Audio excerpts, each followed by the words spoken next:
1. Transform problems into solutions. Turn lemons into lemonade. Imagine you're in the midst of your biggest financial crisis. Bills pile up on your kitchen table like a mountain of paperwork that grows larger by the day, job opportunities seem to have evaporated, and every phone call could be another creditor demanding payment. But then something completely unexpected happens. You discover that this very crisis will become the source of your greatest wealth in the coming years. How is this possible? How can a desperate situation become the springboard to success?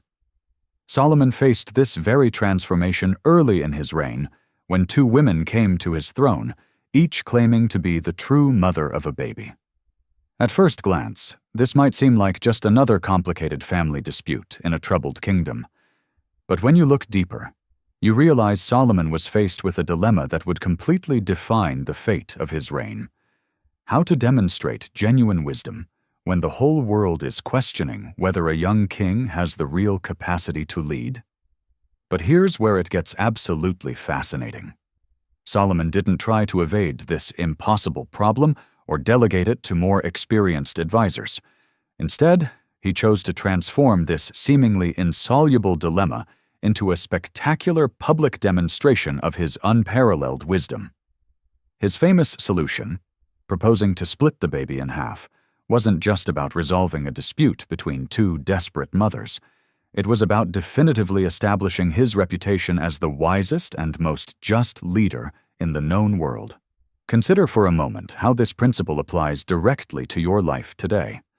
How many times have you seen a problem as an insurmountable barrier, when in fact it could be exactly the bridge you need to reach the next level?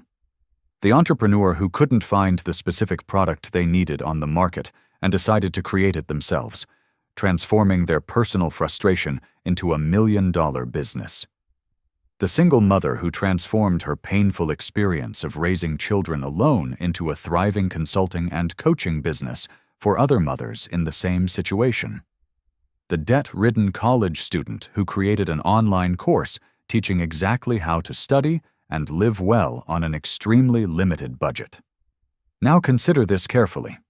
All your current problems have something profoundly important in common. They reveal real gaps in the market around you.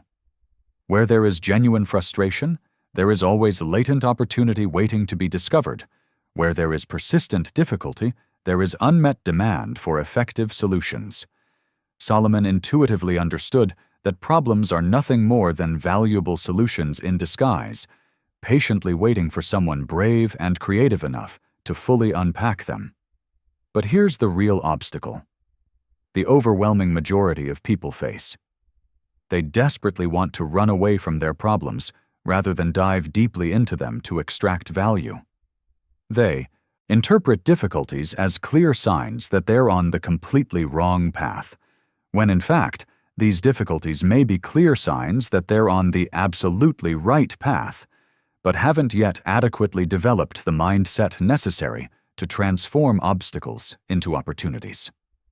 To fully understand how to apply this revolutionary principle in practice, let's carefully analyze 3 absolutely essential components. First component: complete cognitive reformulation. When any problem unexpectedly arises in your life, your initial emotional and mental reaction completely determines your final outcome. Solomon systematically trained his mind to see each new challenge as an intriguing question waiting for a genuinely creative answer. Instead of automatically asking, "Why is this terrible situation happening specifically to me?" he consciously forced himself to ask, "How can I strategically use this challenging situation to my full advantage?" Second component: intelligent identification of universal patterns. Individual problems are rarely truly unique or isolated. If you're facing a specific challenge right now, it's statistically likely that thousands or even millions of others are simultaneously experiencing the same frustrating situation. Solomon brilliantly realized that solving a problem for oneself was certainly good and worthwhile, but creating scalable systems to systematically solve the same problem for thousands of others was absolutely transformative and profitable. Third component: strategic monetization of the developed solution. This is precisely where most people stop prematurely in the process. They manage to find a workable solution to their personal problem, apply that solution successfully, but completely fail to realize that this same tried-and-true solution has significant commercial value in the marketplace. Solomon always thought strategically. If this specific solution effectively solved my particular problem, exactly how many people would be genuinely willing to pay a fair price to have immediate access to the same proven solution? This leads us directly to a much deeper and more important philosophical question. Why do some exceptional people consistently manage to transform virtually any unexpected obstacle into a valuable opportunity, while others are completely paralyzed and defeated by the first minor setback they encounter? The fundamental difference lies not in external circumstances, but in the developed internal mindset. Solomon methodically cultivated what we might accurately call automatic solution vision, the trained mental ability to instinctively see far beyond the immediate, superficial problem and clearly perceive the hidden, valuable possibilities that problem inevitably contains. But this powerful principle is definitely not limited to strictly financial or business matters. It has profound transformative implications for how you strategically approach all important areas of your life: personal, relationships, career development, maintaining physical and mental health, and ongoing personal growth. Literally every specific area of your life where there is friction, frustration, or difficulty represents real and concrete potential for creating significant value. Ultimately, systematically transforming problems into valuable solutions isn't just about making more money or building thriving businesses.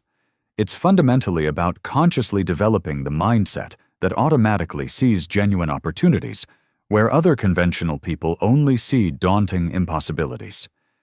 It's about consciously becoming the specific type of person who, when inevitably faced with any new challenge, automatically and instinctively asks, "How can I intelligently transform this seemingly negative situation into something genuinely valuable and meaningful?" The truly profound lesson is that your biggest problems today may very well become your greatest financial and personal assets tomorrow, but only if you deliberately develop the trained mind's eye to see them with the correct, transformative perspective. 2. Wisdom as primary capital. Study before investing. Imagine you're faced with a choice that will completely change the course of your life. Receive 10 million Rs immediately deposited into your bank account today, or have guaranteed access to the specific knowledge and practical wisdom that would allow you to consistently generate hundreds of millions over the next few years. The overwhelming majority of people, without hesitation for even a second, would automatically choose immediate, tangible money. Solomon, when faced with this very transcendental choice, deliberately chose knowledge and wisdom. But here's the utterly fascinating paradox. By consciously choosing wisdom over immediate wealth, he inevitably ended up becoming exponentially richer than anyone in history who simply inherited colossal fortunes without developing the ability to multiply them. How does this seemingly contradictory dynamic actually work in practice? When Solomon officially became king at the age of 20, God sovereignly offered him anything his heart desired, without limitations or restrictions. Absolute political power over entire nations, truly immeasurable material riches, an extraordinarily long life, guaranteed military victory over every possible enemy, literally anything he could imagine or desire. But Solomon, demonstrating astonishing maturity for his age, specifically asked for wisdom to rule with justice and discernment. At first glance, this may seem like a purely altruistic and selfless choice, but when you examine this decision much more deeply, you realize that it was objectively the smartest and most strategic business decision in all of recorded human history. But here's where this choice gets truly interesting and revolutionary. Genuine wisdom isn't simply theoretical knowledge passively accumulated over the years. It's fundamentally the developed ability to apply specific knowledge in a way that consistently creates exponential value and multiplied results. While basic knowledge merely informs you of what to do technically, refined wisdom reveals precisely when to do it, exactly how to do it, and fundamentally why to take each specific action. It's the crucial difference between simply knowing that the real estate market has predictable cycles and developing the keen ability to know exactly when to buy properties at the lowest point and strategically sell at the highest point, fully maximizing each transaction. Consider carefully how this principle manifests itself in today's business world. Why has Warren Buffett managed to accumulate more personal wealth than thousands of professional traders who aggressively move millions of dollars daily in high-frequency trading? Why do some visionary entrepreneurs consistently build lasting business empires, while other entrepreneurs, starting with exactly the same initial capital available, inevitably fail completely within a few years? The fundamental answer lies not in the sheer quantity of financial resources available, but rather in the superior quality of strategic decisions made consistently over time. Now, consider carefully this modern paradox. We officially live in the so-called information age, where data is instantly available, yet paradoxically, many people seem more lost, confused, and disoriented than ever before in history. We have digital access to more raw information than Solomon ever dreamed of possessing. But we critically lack the refined filter of wisdom to effectively transform scattered information into genuinely actionable and valuable insights. It's exactly like having access to a gigantic and comprehensive library, but fundamentally not knowing how to read or properly interpret the available content. Solomon intuitively understood three absolutely fundamental principles about wisdom as a primary form of capital. First principle: wisdom is infinitely scalable. Unlike limited physical resources that deplete with use, genuine wisdom can be applied infinitely without ever depleting or diminishing. When you fully master a universal principle of effective negotiation, you can apply it beneficially to all your future transactions indefinitely. When you systematically develop refined emotional intelligence, it automatically improves all your personal and professional relationships simultaneously. Each wisdom-based insight becomes a lasting intellectual asset that generates exponential compounding returns over decades. Second principle: wisdom magnetically attracts valuable opportunities. Genuinely wise people automatically become powerful magnets for exceptional opportunities. Why does this consistently happen? Because others instinctively recognize immense value in a proven ability to make consistently sound and strategic decisions. Solomon became so globally renowned for his practical wisdom that powerful leaders from other nations would specifically travel thousands of miles to consult him personally, invariably bringing extremely valuable gifts and mutually profitable business proposals. Third principle: wisdom dramatically reduces the devastating costs of errors. The financial and emotional cost of a single significantly poor decision can be absolutely devastating and long-lasting. Solomon strategically calculated that it was infinitely better to invest time and energy methodically learning to make consistently correct decisions than to later have to deal with the costly and painful consequences of impulsive and ill-informed decisions. Every potential mistake avoided through the application of wisdom represents precious capital preserved and protected. But here's the critical obstacle many modern people face. They desperately want magical shortcuts to genuine wisdom. They obsessively search for miracle hacks, quick fixes, secret formulas that promise instant results. But authentic, lasting wisdom is inevitably built through carefully honed experience, deep and systematic reflection, and consistent application of universal principles tested and proven by time and practice. To fully understand how to systematically cultivate wisdom as primary capital, carefully consider these essential elements: active versus passive learning. Solomon was never content to simply passively collect disconnected information. He systematically tested, methodically refined, and thoroughly internalized each important lesson. He consciously transformed abstract theory into applicable, practical experience. When you study any new concept, you actively ask yourself, how can I specifically apply this today? What concrete experiment can I conduct to effectively test this idea in real life? Strategic diversity of trusted sources. Solomon's comprehensive wisdom intentionally drew from multiple complementary sources: careful observation of nature, systematic study of other cultures, detailed analysis of documented historical cases, and respectful dialogue with diverse types of knowledgeable people. He deeply understood that wisdom artificially limited to a single, narrow perspective is inevitably dangerously incomplete and potentially misleading. Creative synthesis and identification of universal patterns. Isolated information has inherently limited value and is often misleading. Genuine wisdom emerges naturally when you develop the ability to creatively connect seemingly disconnected dots and identify universal patterns that others simply fail to perceive. Solomon was a renowned master at finding and applying universal and timeless principles to specific, contextualized situations. This leads us to a much deeper philosophical question. How can you strategically accelerate your personal acquisition of wisdom without necessarily having to make all the costly mistakes yourself?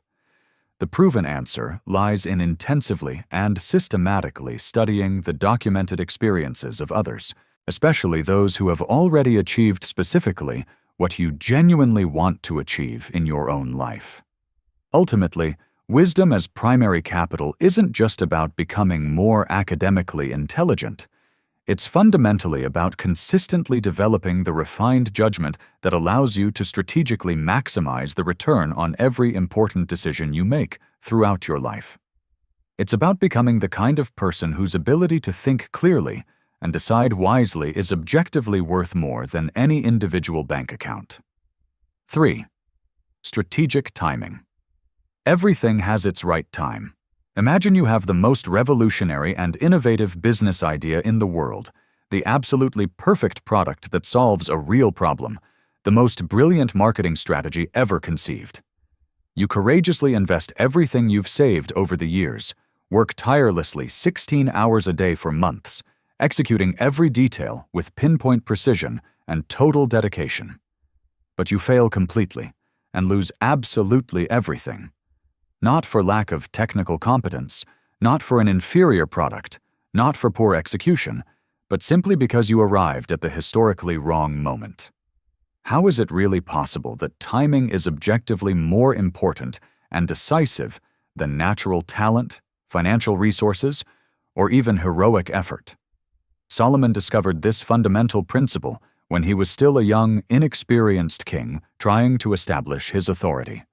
He meticulously observed that his father, the legendary King David, had ambitiously attempted to build the magnificent temple in Jerusalem, but failed to complete this grandiose project, not for lack of abundant financial resources, not for lack of inspired architectural vision, not for lack of popular support, but fundamentally because it was a time of constant war, not a time for peaceful and prosperous construction.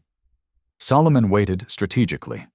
He systematically consolidated regional peace, completely stabilized the kingdom internally, established lasting alliances, and only then methodically began construction of the temple. The stunning result? The most magnificent and enduring architectural work of all antiquity. But here's where this strategy gets truly interesting and counterintuitive. Effective strategic timing isn't about passively waiting for the perfect moment to magically arrive on its own. It's fundamentally about consciously developing the keen sensitivity to recognize precisely when external conditions are optimally aligned and simultaneously cultivating the courage to act decisively when that critical moment finally arises. It's the crucial difference between intelligent strategic patience and paralyzing procrastination disguised as prudence. Consider carefully how this principle manifests dramatically in the competitive world of modern business.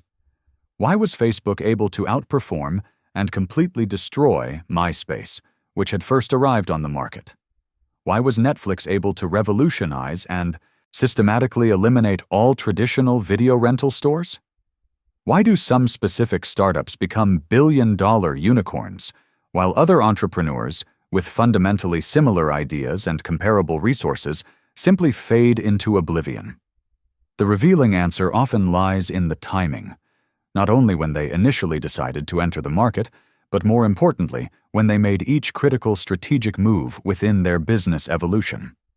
At first glance, this may seem like simple cosmic luck or fortuitous coincidence, but when you look much deeper into these cases, you realize there's a precise methodological science behind effective strategic timing.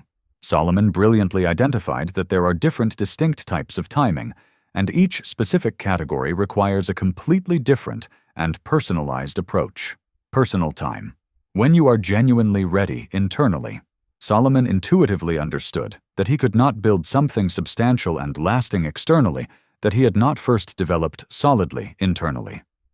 Before becoming the wisest king in history, he needed to systematically develop personal wisdom through experience and reflection.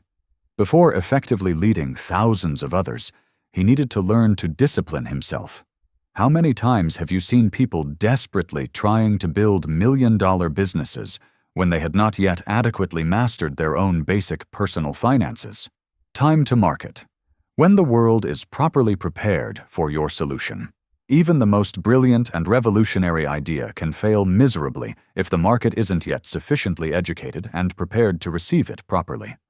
Solomon strategically understood that a significant part of lasting success lay in carefully preparing the groundwork, patiently educating his market about the genuine value of what he was offering. In his specific case, this meant educating the people and neighboring leaders about the benefits of wisdom, justice, and collaborative prosperity. Competitive timing. When you can decisively beat the competition. There's absolutely no point in having the right product at the right time if your competitors are objectively better prepared, better funded, or more strategically positioned. Solomon always methodically waited until he had decisive and sustainable competitive advantages before making his boldest and riskiest moves. He deeply understood that timing includes not only knowing when to boldly begin, but also when others cannot realistically follow or replicate your strategy. Now consider this modern cultural phenomenon closely. We live in a society of instant gratification where acting quickly is often dangerously confused with acting at the strategically right moment.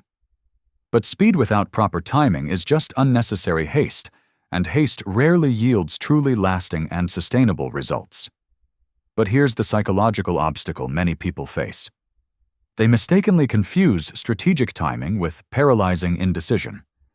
They wait forever for the absolutely perfect moment that never arrives, or they act impulsively because they don't want to miss opportunities that may not even be real opportunities. Solomon systematically developed objective and measurable criteria for assessing good timing, concrete indicators of correct timing, convergence of multiple factors, when several important elements naturally align simultaneously. Solomon didn't build the temple simply because he had resources, but because he had resources plus regional peace, plus internal political stability, plus popular support, plus available materials, plus skilled labor, plus favorable climatic conditions. Absence of unnecessary resistance. When the path, while inevitably challenging, is not filled with completely avoidable obstacles. If you're facing systematic and constant resistance on multiple fronts simultaneously, it could be a clear sign of poor timing. Natural energy and momentum. When you intuitively feel like you're pushing a boulder downhill, not struggling to push it uphill against gravity. Good timing often manifests as natural momentum, where one successful action organically leads to the next opportunity. To fully understand how to apply strategic timing in practice, let's analyze three essential dimensions. Entry timing. When to begin boldly. Solomon patiently waited until he was wise enough to make consistently sound decisions before taking on major responsibilities that would affect thousands of people. In the modern world, this means developing core competencies before aggressively pursuing opportunities that specifically require those competencies. Expansion timing. When to grow strategically. He expanded his realm only after thoroughly consolidating what he already owned. Many promising businesses fail because they attempt to scale prematurely before mastering their core value proposition. Exit timing. When to stop or change direction. Solomon intuitively knew when a specific project was completely finished and when it was time to focus energy on promising new initiatives. He didn't cling sentimentally to strategies that had served their historical purpose. Ultimately, strategic timing isn't just about patiently waiting for the right moment. It's about systematically preparing yourself so that when the right moment finally arrives, you're fully prepared to maximize the opportunity presented. 4. Strategic positioning. Be the guy everyone needs. Imagine waking up tomorrow and discovering you've become the most sought-after person in your industry. Not because you have the lowest prices, not because you work longer hours than your competitors, not because you have the largest marketing budget, but simply because you've positioned yourself in such a way that solving problems without you has become virtually impossible. Clients line up to work with you, competitors want to form partnerships, and opportunities arise naturally without you having to desperately pursue them. How does one create this kind of magnetic positioning that automatically attracts value?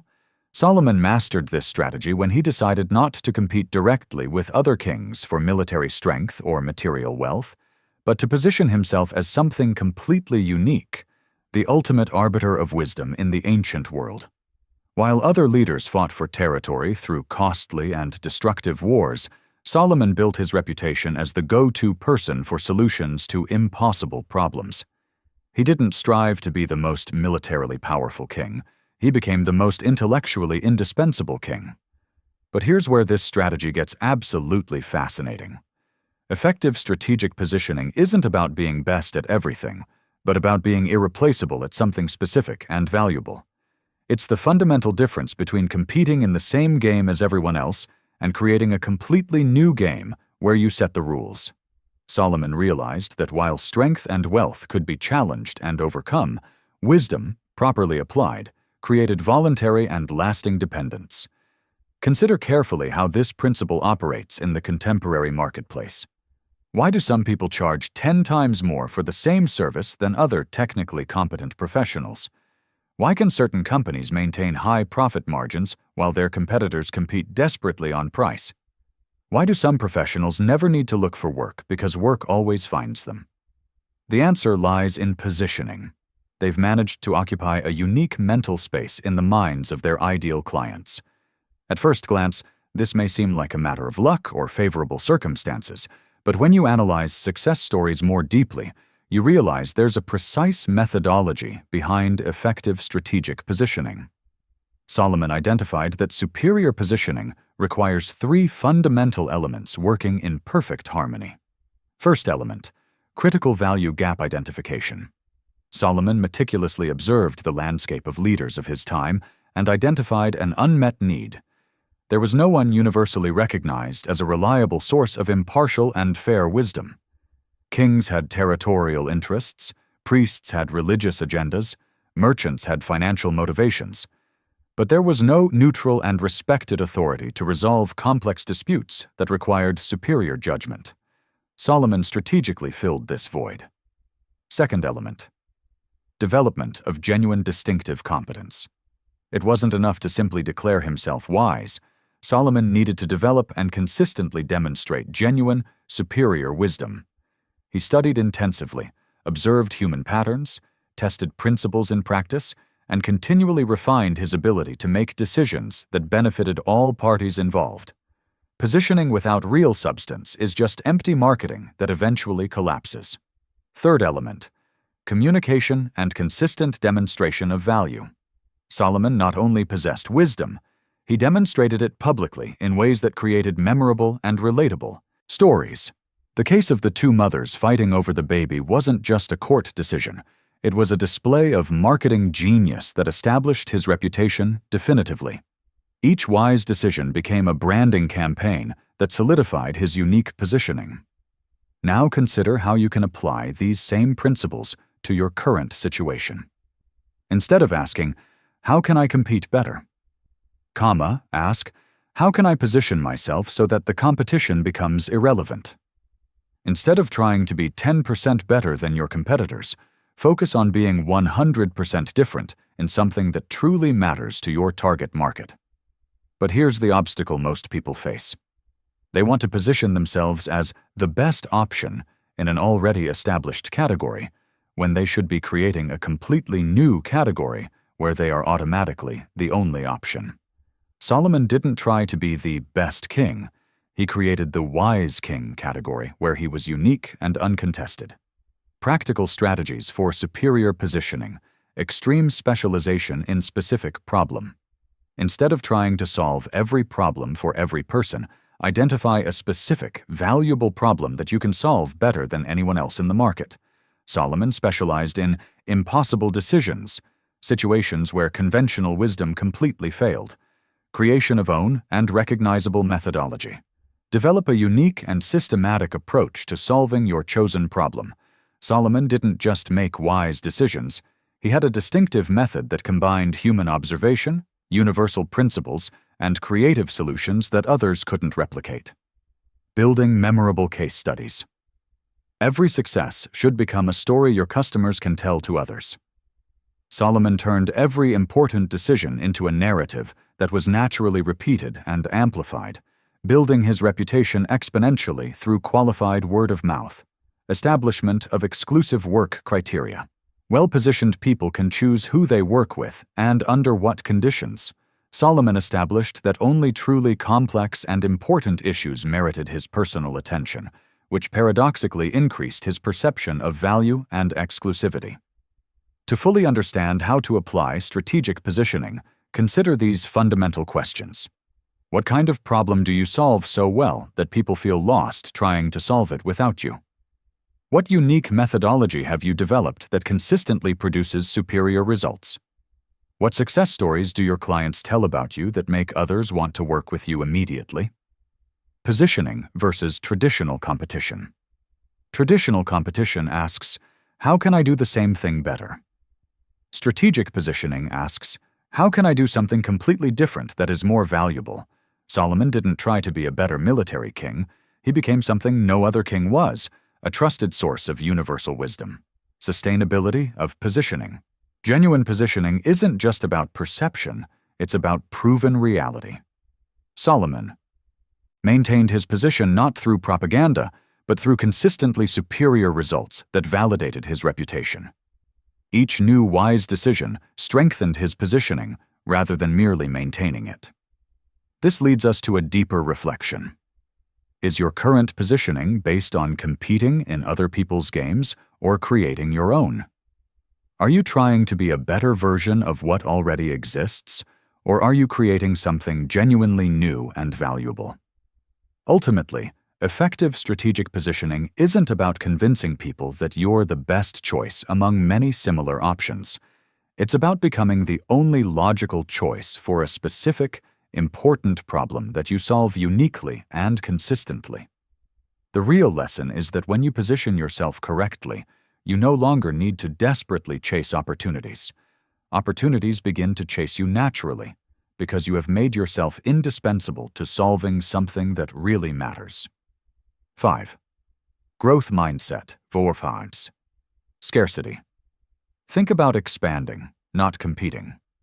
Imagine you're in a room with 10 people, and there's only one pizza in the center of the table.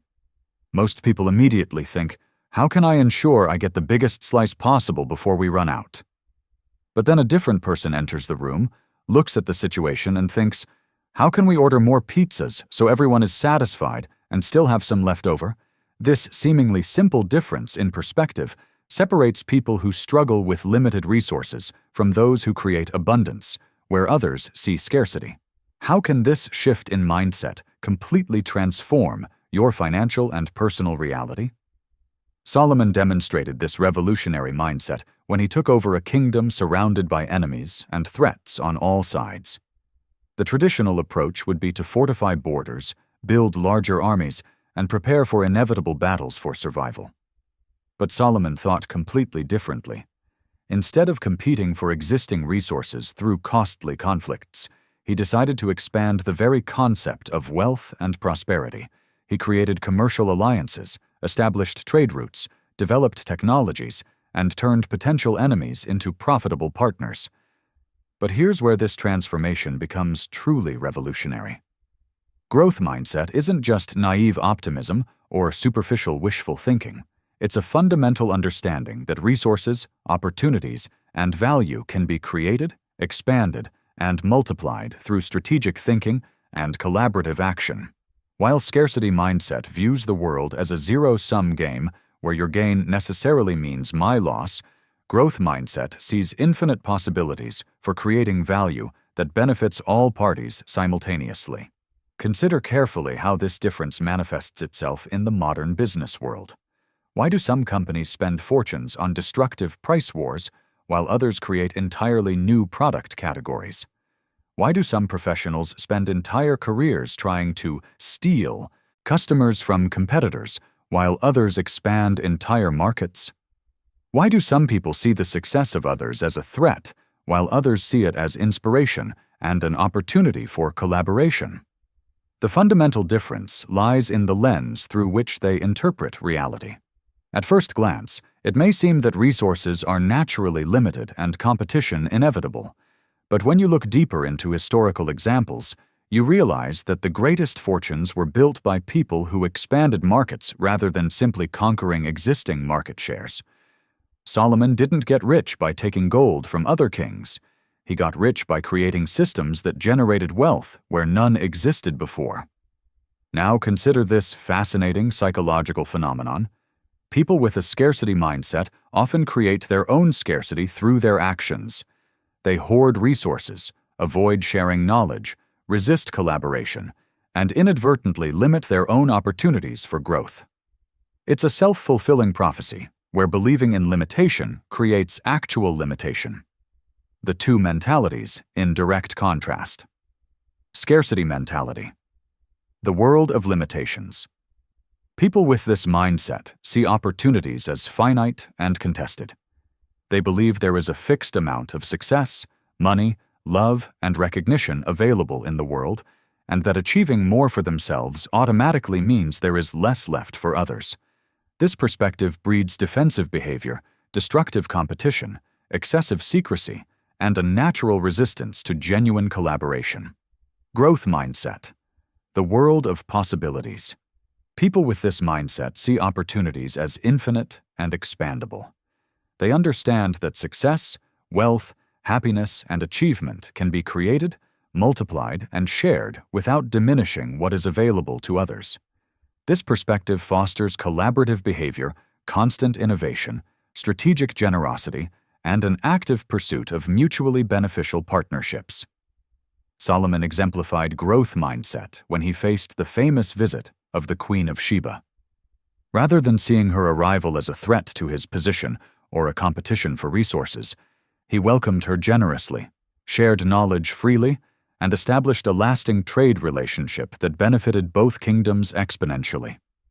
He understood that demonstrating abundance attracts more abundance. But here's the obstacle many people face. They've been conditioned from childhood to believe that resources are limited and must be jealously guarded. The traditional educational system teaches competition for grades. The economic system seems to reward competitive behavior, and the media constantly highlights conflict and disputes rather than successful collaborations. Practical strategies for developing a growth mindset. Reframing competition as collaboration. Instead of asking, "How can I beat my competitors?" Ask, "How can I work with talented people to expand the entire market?" Solomon turned rival kings into trading partners, creating regional prosperity rather than localized conquest. Focus on value creation instead of value capture. A scarcity mindset focuses on capturing as much existing value as possible. A growth mindset focuses on creating additional value that didn't previously exist. When you add genuine value to the world, a percentage of that value naturally returns to you. Investment in development of others. People with a growth mindset actively invest in the success of others, understanding that elevating others doesn't diminish their own standing, but rather creates a stronger, more prosperous network that benefits all participants. Solomon educated other leaders, shared knowledge, and built lasting alliances, celebrating others' success as an indicator of possibilities. Instead of feeling envious or threatened when others thrive, people with a growth mindset see others' success as proof that growth is possible and as an opportunity to learn effective strategies. Each success within their environment validates that more success is achievable. To fully understand how to apply this mindset in practice, consider these transformative questions. When you see someone successful in your field, is your first reaction to studying what they did right or finding faults to make yourself feel better? When an opportunity arises, do you think about how to keep it to yourself or how to expand the opportunity to benefit more people? Practical evidence of growth mindset. Language used. People with a growth mindset use words like, "we can," "let's create," "what opportunities does this open?" Comma, "how can we expand this?" People with a scarcity mindset use, "I need to protect. They're trying to take what's mine. There's not enough room for everyone." Response to challenges. A growth mindset sees obstacles as interesting puzzles to solve.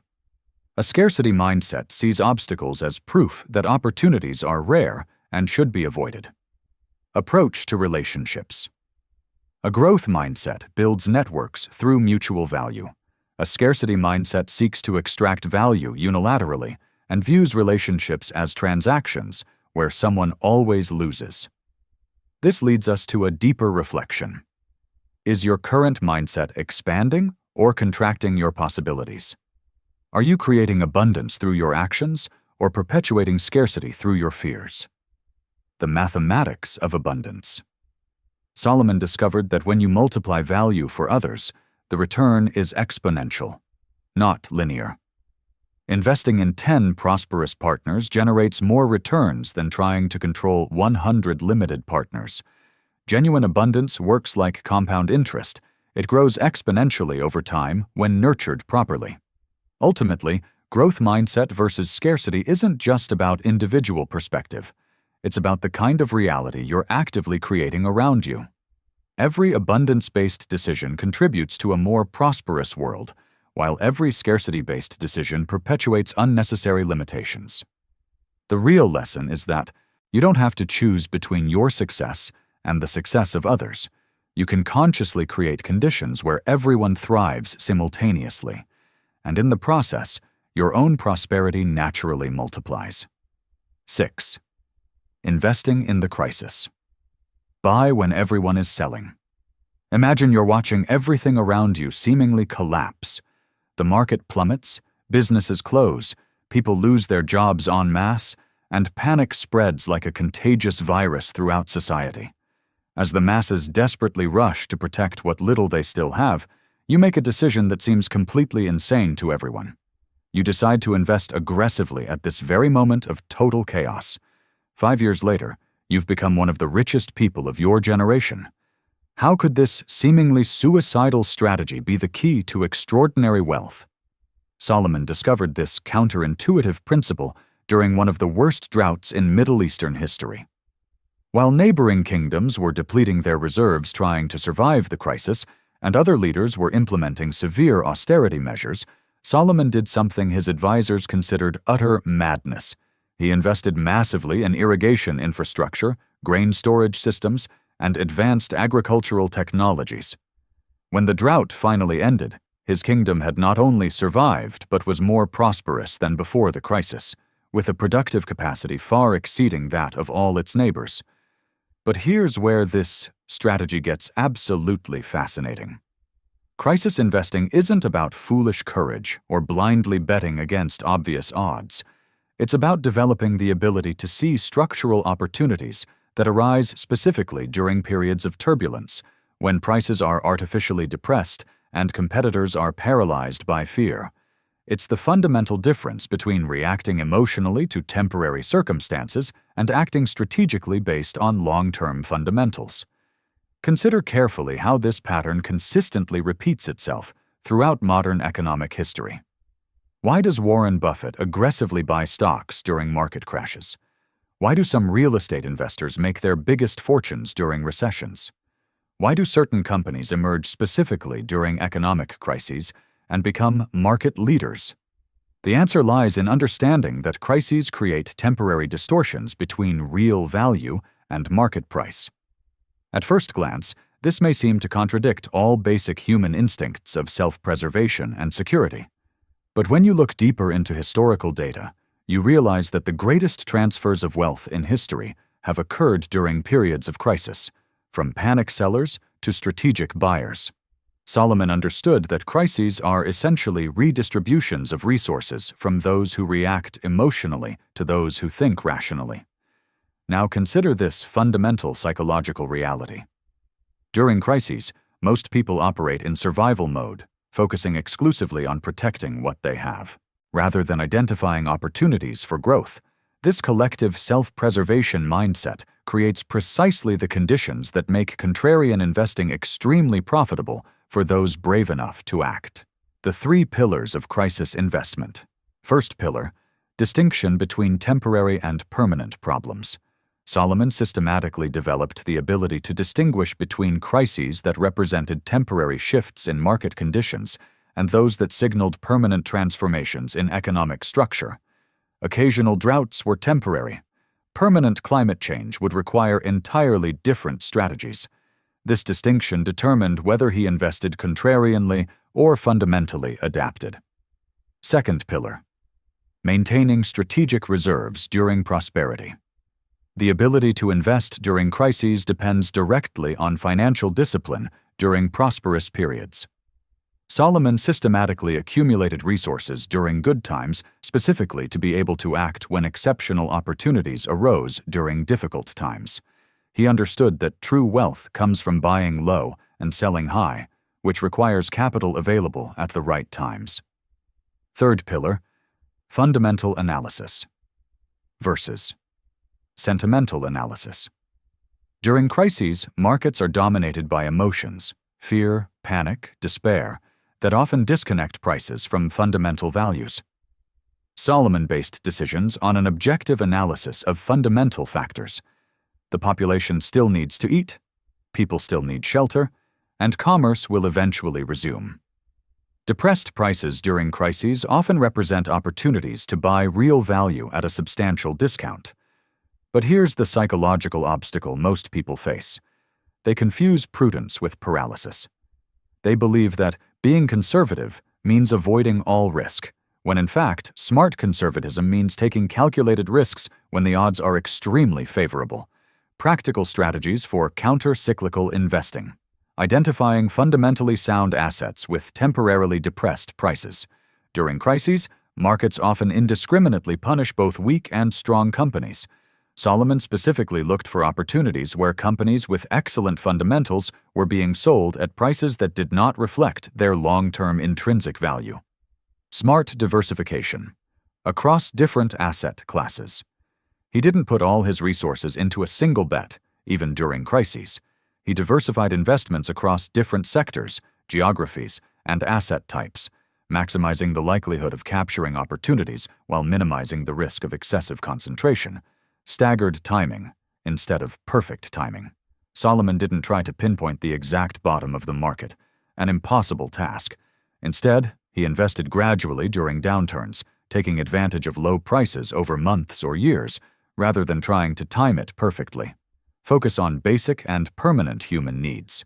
During uncertain times, he prioritized investments in sectors that met fundamental needs: food, shelter, security, and healthcare. People can postpone luxury purchases during crises, but they can't eliminate basic needs. To fully understand how to apply this strategy, consider these essential questions.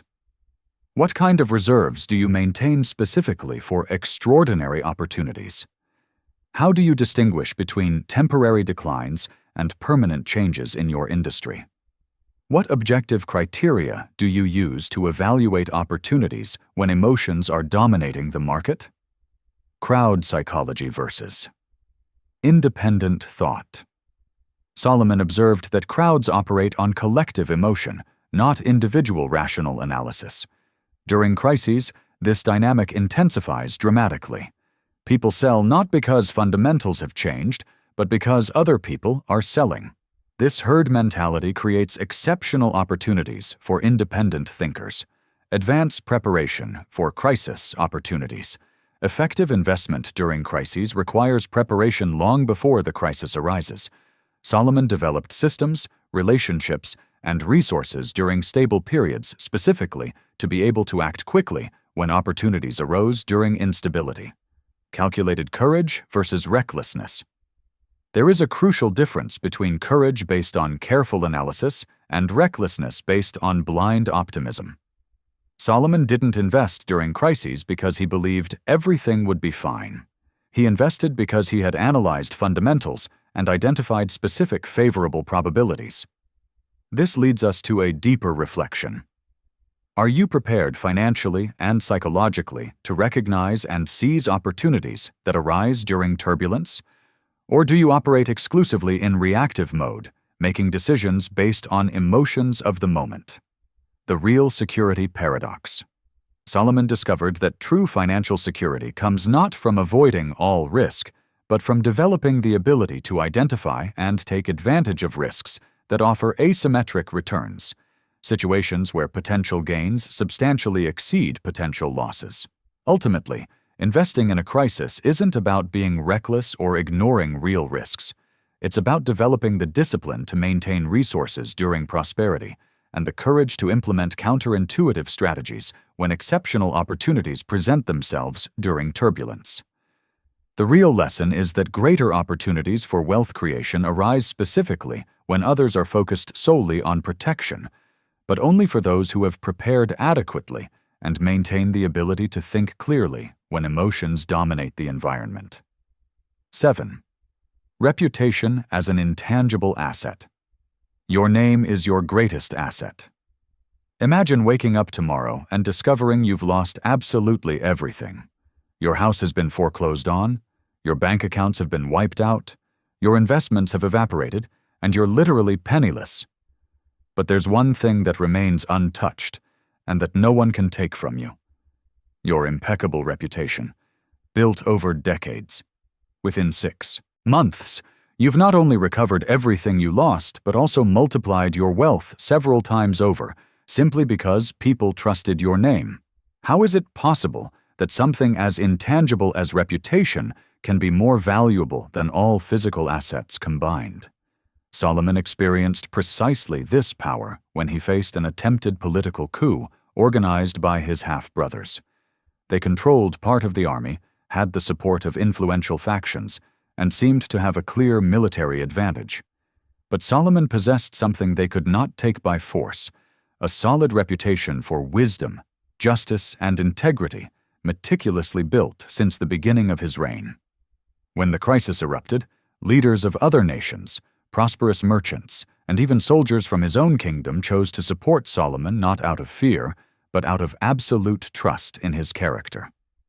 But here's where this concept becomes absolutely revolutionary. Reputation isn't just about being a good person or having high moral standards.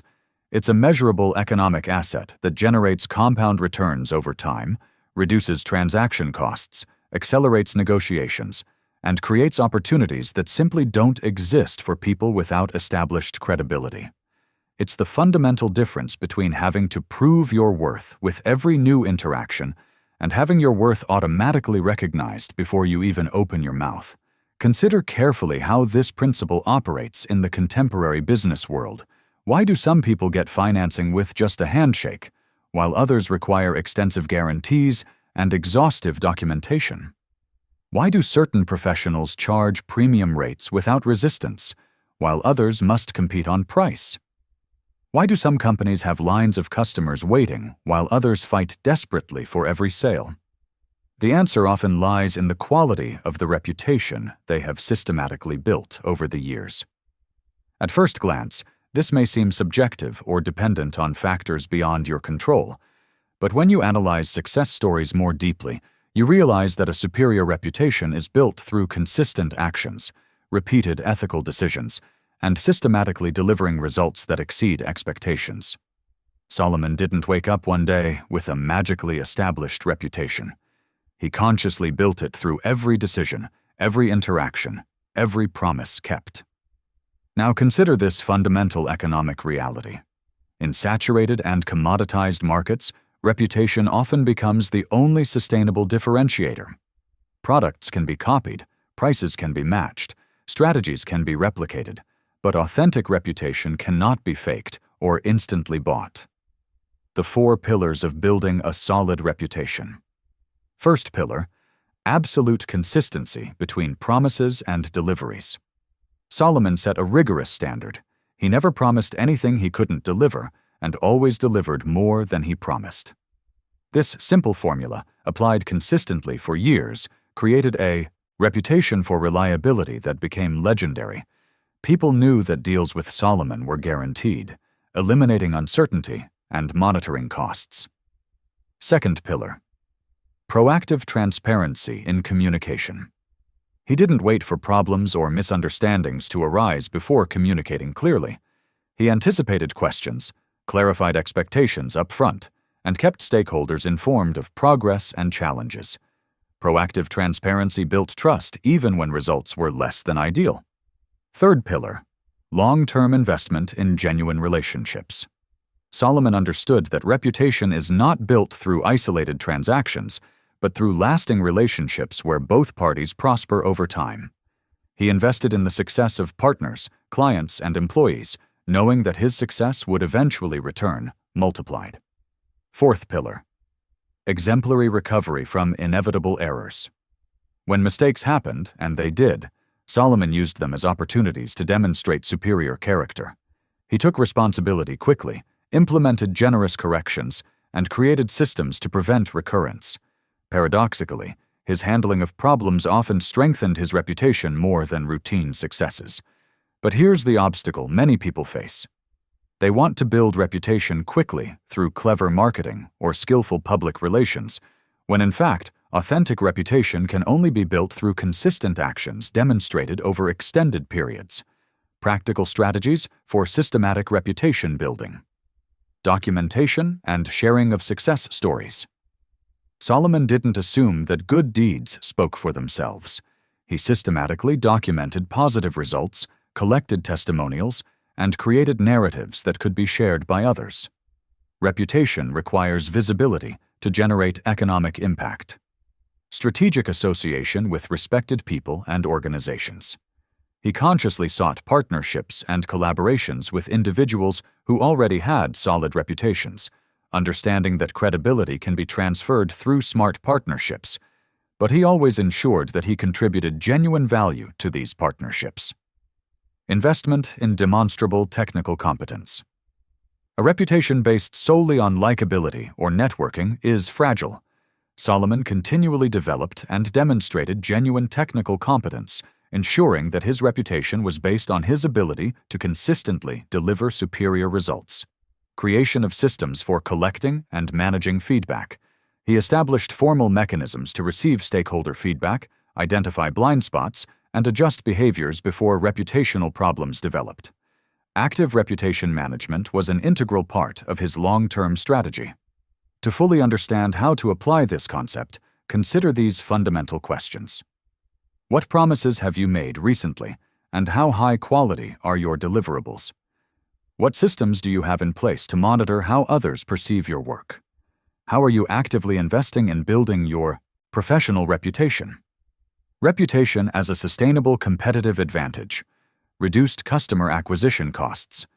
People with a solid reputation receive natural referrals and organic recommendations, drastically reducing marketing and sales costs. Justifiable price premium. Clients pay more for professionals with an established reputation because they perceive less risk and a greater likelihood of satisfactory results. Access to exclusive opportunities. Many of the best opportunities are never publicly advertised. They are offered first to people with proven reputations. Resilience. During crises. When problems arise, people with solid reputations are given the benefit of the doubt and more opportunities to explain and correct situations. This leads us to a deeper reflection. Are you intentionally building your reputation as a strategic asset, or are you letting it develop accidentally through inconsistent actions? The composite mathematics of reputation. Solomon discovered that reputation works like compound interest. It grows slowly at first, but accelerates exponentially over time. Each positive interaction adds a small increment that, multiplied by hundreds or thousands of interactions, creates an intangible asset of immense value. Protection and maintenance of established reputation. Building a reputation takes decades. Destroying it can take minutes. Solomon developed rigorous protocols to protect his reputation, double-checking important decisions, early warning systems for potential problems, and crisis communication strategies prepared in advance. Ultimately, reputation as an intangible asset isn't about manipulating perceptions or building an artificial image. It's about consistent alignment between stated values and demonstrated actions, creating genuine trust that translates into real economic opportunities. The real lesson is that your name, your reputation, can become your most valuable asset, but only if you consciously invest in building, maintaining, and protecting that asset through principled and consistent actions over time. 8. Intelligent generosity. Help others, and they will help you. Imagine you're facing the biggest challenge of your career, an impossible project, a tight deadline, limited resources, and the feeling that failure would mean the end of everything you've built. Then you get an unexpected call from someone you helped years ago when they were struggling, and you had no obligation to lend a hand. Now that same person returns with exactly the solution, contact, or resource you need to transform your impossible challenge into your greatest triumph.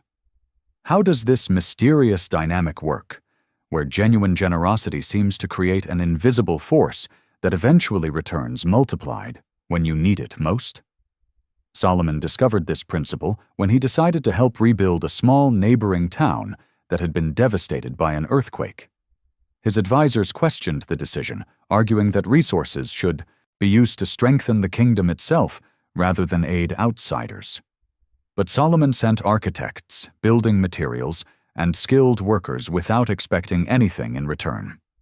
10 years later, when Solomon needed a specific trade route to access distant markets, the leaders of that same town not only granted immediate access, but also offered preferential terms that became fundamental to the kingdom's economic expansion. But here's where this strategy gets absolutely fascinating. Smart generosity isn't naive altruism or emotional charity based on guilt or moral obligation. It's a sophisticated economic strategy that recognizes that investing in other people's success creates a network of relationships that generate compound returns over decades. It's the fundamental difference between giving randomly and impulsively and investing strategically in relationships that create sustainable mutual value. Think carefully about how this principle operates in the interconnected world of modern business. Why do some people always seem to have doors open, receive valuable referrals, and find opportunities others don't even know exist? Why do certain professionals never need to look for work because opportunities find them naturally? Why do some companies have privileged access to suppliers, distributors, and strategic partners? The answer often lies in the quality of relationships built through genuine and intelligent generosity over the years. At first glance, this may seem contradictory to the basic principles of competitiveness and profit maximization, but when you look deeper into the most successful careers, you realize that the greatest opportunities arise through relationships of mutual trust, not through purely extractive transactions. Solomon understood that strategic generosity was a long-term investment in social capital, not an altruistic expenditure. Now consider this fundamental psychological reality. Human beings are naturally wired for reciprocity. When someone genuinely helps them without immediate expectation of return, they develop a deep sense of positive obligation that persists for years or decades. This emotional debt translates into an active willingness to help when opportunities arise. The 5 principles of intelligent generosity. First principle: Strategic timing of help offered. Solomon observed that help offered during critical moments in others' lives has an exponentially greater impact than help offered during normal times. When someone is facing a crisis, transition, or a unique opportunity, well-directed support creates lasting gratitude and deep connections that persist for decades. Second principle: alignment between your competencies and the specific needs of others. Effective generosity isn't about giving whatever you can, but about identifying intersections where your unique strengths can solve other people's specific problems.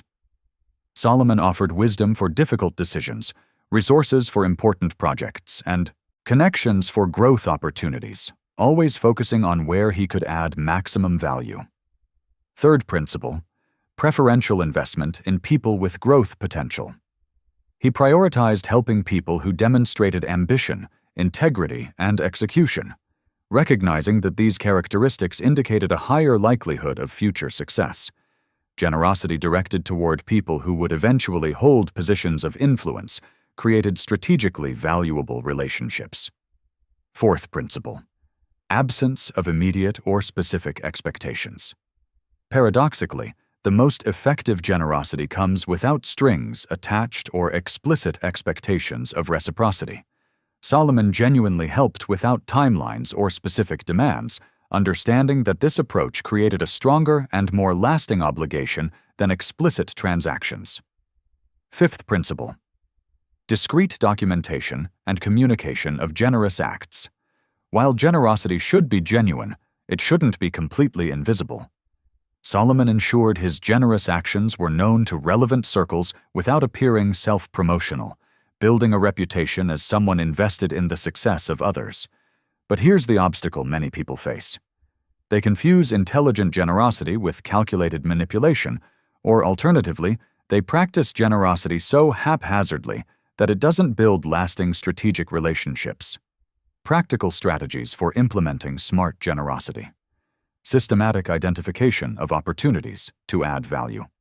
Solomon developed a sensitivity to recognize when people in his network were facing challenges where he could contribute significantly.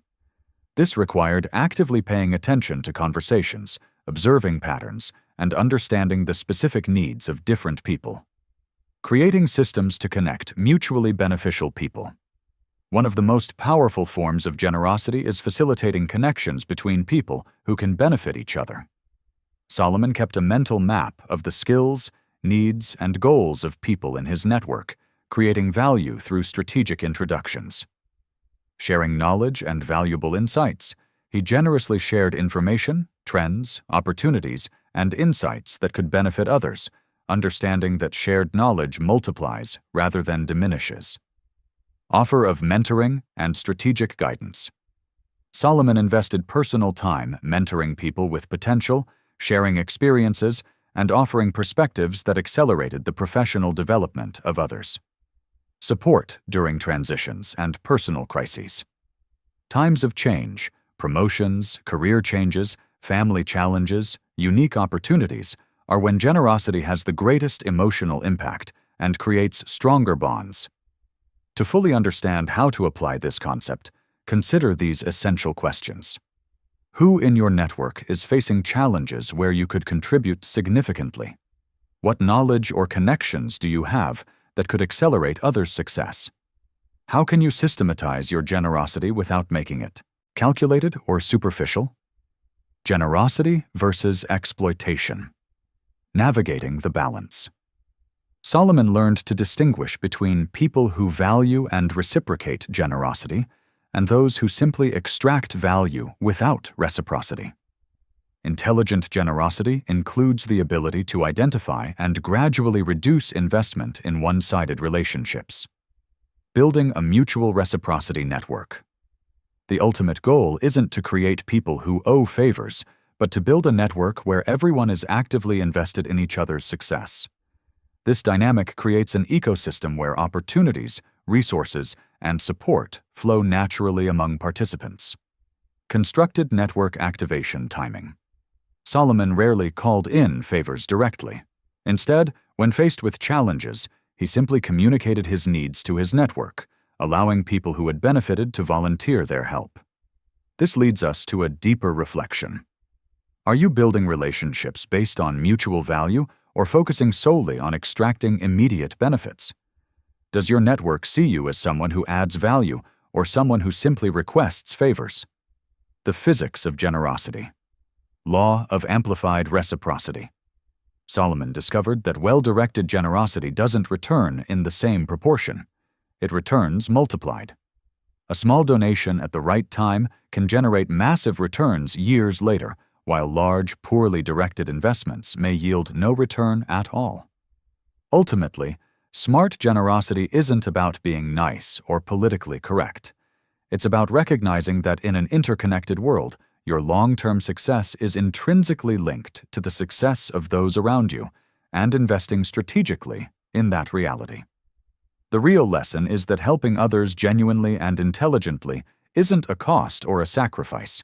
It's a long-term investment in social capital that eventually translates into opportunities, resources, and support that wouldn't be available through any other strategy.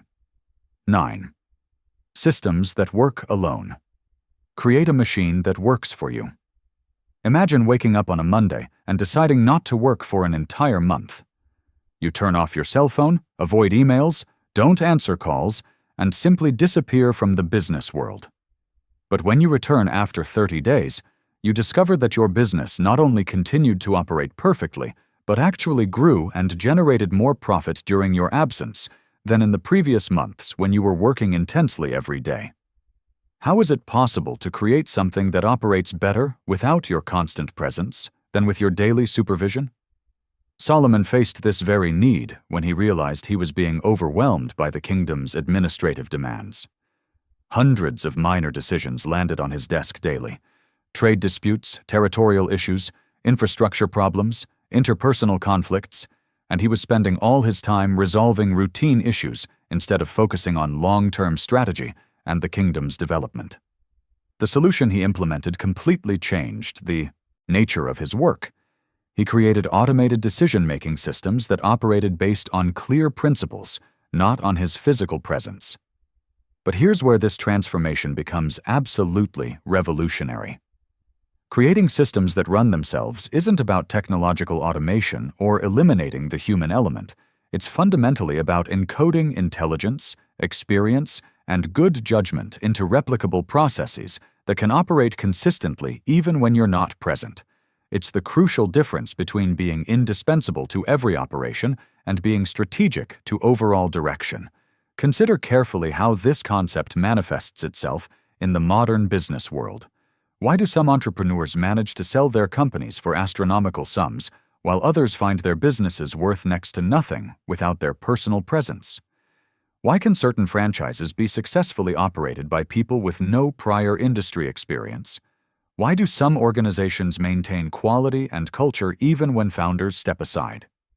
The answer lies in the quality of the systems that have been developed and implemented.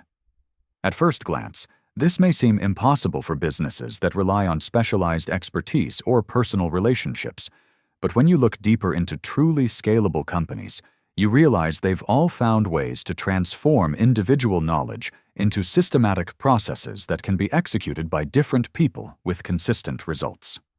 Now consider this fundamental reality about time and energy.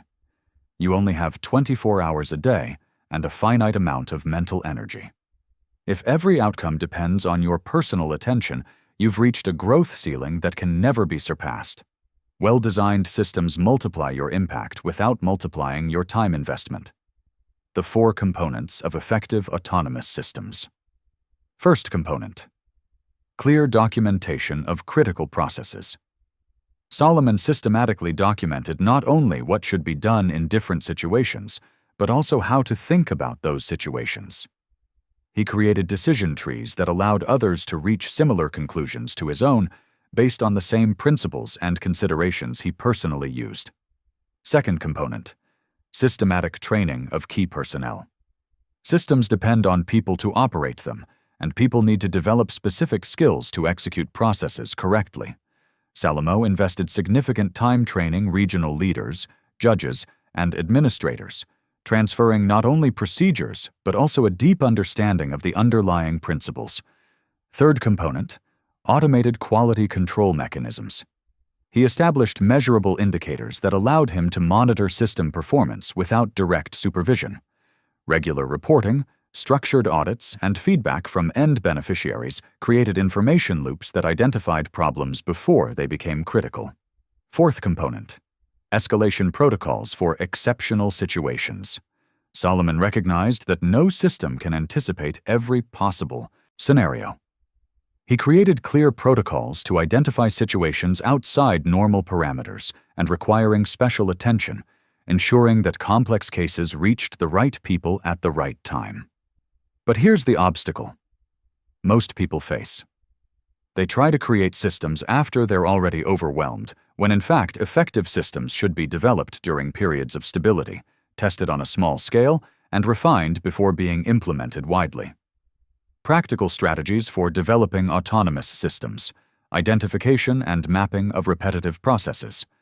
Solomon began by identifying which types of decisions and activities consumed the most time and were most frequently repeated. These were prime candidates for systematization. He documented every step, every consideration, and every variable that influenced results. Creation of detailed templates and checklists. For each process identified, he developed templates that standardized formats, checklists that ensured completeness, and criteria that guided judgments. This reduced unnecessary variability and ensured consistent quality. Development of performance metrics and dashboards. Systems require instrumentation to be effectively monitored. Solomon established key indicators that quickly revealed when systems were functioning properly and when they needed adjustments or intervention. Gradual implementation with pilot tests. Instead of trying to systematize everything simultaneously, he implemented systems in small segments, tested performance, gathered feedback, made adjustments, and only then expanded implementation. This iterative approach minimized risk and maximized learning. Creation of aligned incentives for system operators. People who operate systems need to have motivations aligned with the system's objectives. Solomon structured incentives so that individual operator success was directly linked to the system's overall success. To fully understand how to apply this concept, consider these fundamental questions. What activities do you perform repetitively that could be systematized? What specific knowledge do you possess that could be transferred to others through structured processes? How could you monitor system quality and performance without constant supervision? Systems versus micromanagerial control. Solomon learned that effective systems provide people with structure and guidance, not rigid, granular control. Better systems specify desired outcomes and core principles, allowing for flexibility in execution while maintaining consistency in outcomes. Continuous evolution of systems. Systems are not created once and forgotten. Solomon established processes for regular review, updating based on new learnings, and adapting to changing external conditions. Living systems evolve. Dead systems become obsolete. Impact multiplication. Through replication. Once a system proves its effectiveness in one area, it can often be adapted and replicated in other areas or contexts. Solomon used this approach to scale successful solutions across different regions and departments of the kingdom. This leads us to a deeper reflection. Are you building dependence or independence through your work? Are your current activities creating lasting systems or just temporarily solving problems? The mathematics of systematic leverage. Solomon discovered that time invested in creating systems generates exponential compound returns. An hour invested developing a system that saves 10 minutes a day results in over 60 hours saved per year. Well-designed systems pay dividends for decades. Freedom through structure. Paradoxically, creating rigorous systems frees up time and energy to focus on higher-value activities. Solomon discovered that the more he systematized routine operations, the more time he had available for strategy, innovation, and the development of even better new systems. Transferability and resale value. Businesses based on well-documented systems have far greater value than businesses dependent on the tacit knowledge of specific individuals. Systems make companies transferable, scalable, and valuable, regardless of the presence of founders. Ultimately, creating systems that work on their own isn't about becoming unnecessary or expendable. It's about multiplying your impact, freeing up time for higher value activities, and building something that can grow beyond the limitations of your physical presence.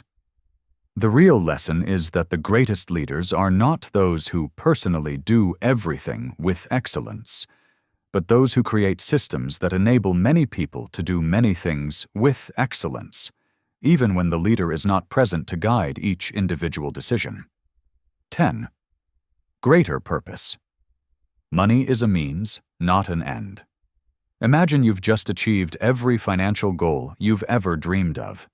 Your bank account has more zeros than you could spend in a lifetime, you own properties in the most exclusive locations in the world, and you can buy anything you want without even checking the price. But then, one morning, you wake up with a strange feeling of absolute emptiness. The money is there, your possessions are intact, but something fundamental is missing. You ask yourself, what now? What was it all for? How is it possible that achieving your biggest financial goals can leave you more lost than when you started the journey? Solomon experienced exactly this at the height of his wealth and power. He had accumulated more gold than any king in history, built magnificent palaces, established a prosperous kingdom, and achieved worldwide recognition. But when writing his reflections on the last years of his life, he confessed that there were periods when everything seemed like vanity of vanities, a pursuit without real meaning. What saved Solomon from completely losing himself in this existential void was the discovery that money was merely a tool for something much greater, leaving a legacy that would transform future generations. But here's where this realization becomes absolutely transformative. Higher purpose isn't about sentimental philanthropy or charity to soothe the conscience. It's about recognizing that true, lasting wealth only emerges when there's deep alignment between material resources and a meaningful mission. It's the fundamental difference between accumulating money as an end in itself and using resources as a means to create impact that transcends one's own existence. Consider carefully how this principle manifests itself in the lives of the most accomplished and successful individuals you know. Why did Bill Gates dedicate the second half of his life to eliminating disease in poor countries? Why did Warren Buffett commit 99% of his fortune to educational and health causes? Why do some entrepreneurs continue to work intensely even after accumulating enough wealth for several lives of luxury? The answer lies in understanding that purpose gives meaning to resources, not the other way around. At first glance, this may seem like a philosophical luxury available only to people who have already met all their material needs. But when you analyze successful trajectories more deeply, you realize that a clear purpose often precedes material wealth, not follows it. People with clear missions tend to attract resources, opportunities, and collaborators more naturally and sustainably. Now consider this fundamental psychological reality. Human beings are naturally wired to seek meaning and contribution. When wealth is pursued exclusively as an end goal, it eventually loses its ability to motivate and satisfy, creating a vicious cycle where more money never seems to be enough to fill the existential void. The 5 stages of financial purpose evolution.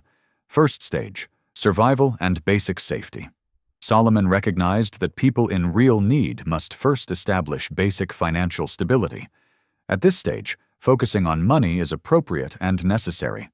But he noted that many people remain stuck in this stage psychologically, even after achieving material security. Second stage, accumulation and social status. Here, money becomes a means of demonstrating success and gaining social recognition. Solomon went through this stage, building impressive palaces and accumulating treasures that demonstrated his position. But he discovered that the satisfaction derived from status is temporary and requires constant escalation. Third stage, personal freedom and independence. At this point, resources are seen as a means of gaining autonomy and freedom to make choices based on personal preferences, not financial needs. Solomon valued the freedom to make decisions based on wisdom, not economic pressure. Fourth stage, social impact and contribution. Here emerges an understanding that resources can be used to solve larger problems and benefit entire communities. Solomon used his wealth to build infrastructure, establish justice systems, and create regional prosperity that benefited thousands of people. Fifth stage, legacy and temporal transcendence. At the highest stage, the focus shifts to creating impact that will last beyond one's own lifetime. Solomon invested in education, codifying wisdom, and establishing institutions that would influence civilizations for millennia. But here's the mistake many people make. They try to skip steps or artificially force a higher purpose without having developed the real competence to generate enough resources to support their ambitions. Purpose without the ability to execute becomes just frustrated good intentions. Practical strategies for developing a higher purpose. Identifying issues that genuinely matter to you. Solomon discovered that authentic purpose emerges from the intersection between problems you feel compelled to solve and skills you can develop to solve them effectively. Forced or artificial purpose doesn't generate the sustained energy needed for great endeavors. Alignment of professional skills with personal mission. Rather than separating work for money from purposeful activities, he integrated both. His natural talents for wisdom and leadership became means for both generating prosperity and creating significant social impact. Gradual development of social responsibility. A greater purpose doesn't have to begin with grandiose ambitions of world change. Solomon began by focusing on solving problems within his own kingdom, gradually expanding his scope of influence as he developed the necessary skills and resources. Creating measures of success beyond financial metrics. He established ways to measure progress based on real impact. How many disputes were resolved fairly, how much regional prosperity increased, how well institutions functioned without his direct oversight. Building systems that perpetuate impact. A greater purpose requires institutional thinking. Solomon created structures, processes, and cultures that would continue to generate positive impact far beyond his own lifetime. To fully understand how to apply this concept, consider these transformative questions. If you had unlimited resources, what problems would you feel compelled to solve? How could your unique capabilities be channeled into creating value that benefits others beyond yourself? What legacy would you like to leave that would justify all the resources you've accumulated? Purpose. As a superior performance engine, Solomon discovered that people connected to a higher purpose work with greater intensity and creativity. Not because they're forced to, but because they see a direct connection between their daily activities and a significant impact on the world. Natural attraction of collaborators and resources. Clear and inspiring missions magnetically attract talented people who want to contribute to something greater than their own needs. Solomon built exceptional teams because he offered opportunities to participate in a project of historic transformation. Resilience during difficult times. When money is the primary. Motivation. People give up easily during challenges. When there's a higher purpose, people persist through obstacles because they understand they're working toward something that transcends temporary hardships. Lasting satisfaction versus temporary gratification. Money offers temporary satisfaction through acquisitions and experiences, but this satisfaction always fades. Purpose offers lasting satisfaction through a sense of contribution and progress toward meaningful goals. This leads us to a deeper reflection. Are you using money as a means to create something meaningful, or are you pursuing money as an Solomon observed that resources directed by a clear purpose generate multiplied returns.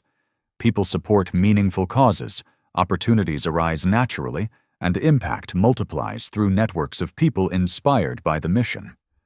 Ultimately, higher purpose doesn't diminish material wealth. In fact, it often amplifies it through alignment between personal values, natural abilities, and real needs in the world. The real lesson is that money becomes truly powerful when it serves as a means to achieve a purpose that is greater than one's own needs, creating an impact that justifies all the resources invested and generates satisfaction that lasts beyond any material acquisition. 11. Adding value. Make the simple special. Imagine you have the exact same ingredients as anyone else in your field, the same tools, the same access to information, the same basic resources available on the market. But while everyone else creates ordinary products or services that compete on price, you manage to transform these ordinary ingredients into something so special and desirable that people line up to pay premium prices, even knowing they could find cheaper alternatives. How does this alchemy of transforming the ordinary into the extraordinary actually work in practice? Solomon mastered this art when he faced a seemingly impossible challenge: how to transform Jerusalem from a small, relatively insignificant city into a destination that attracted visitors and traders from all over the known world.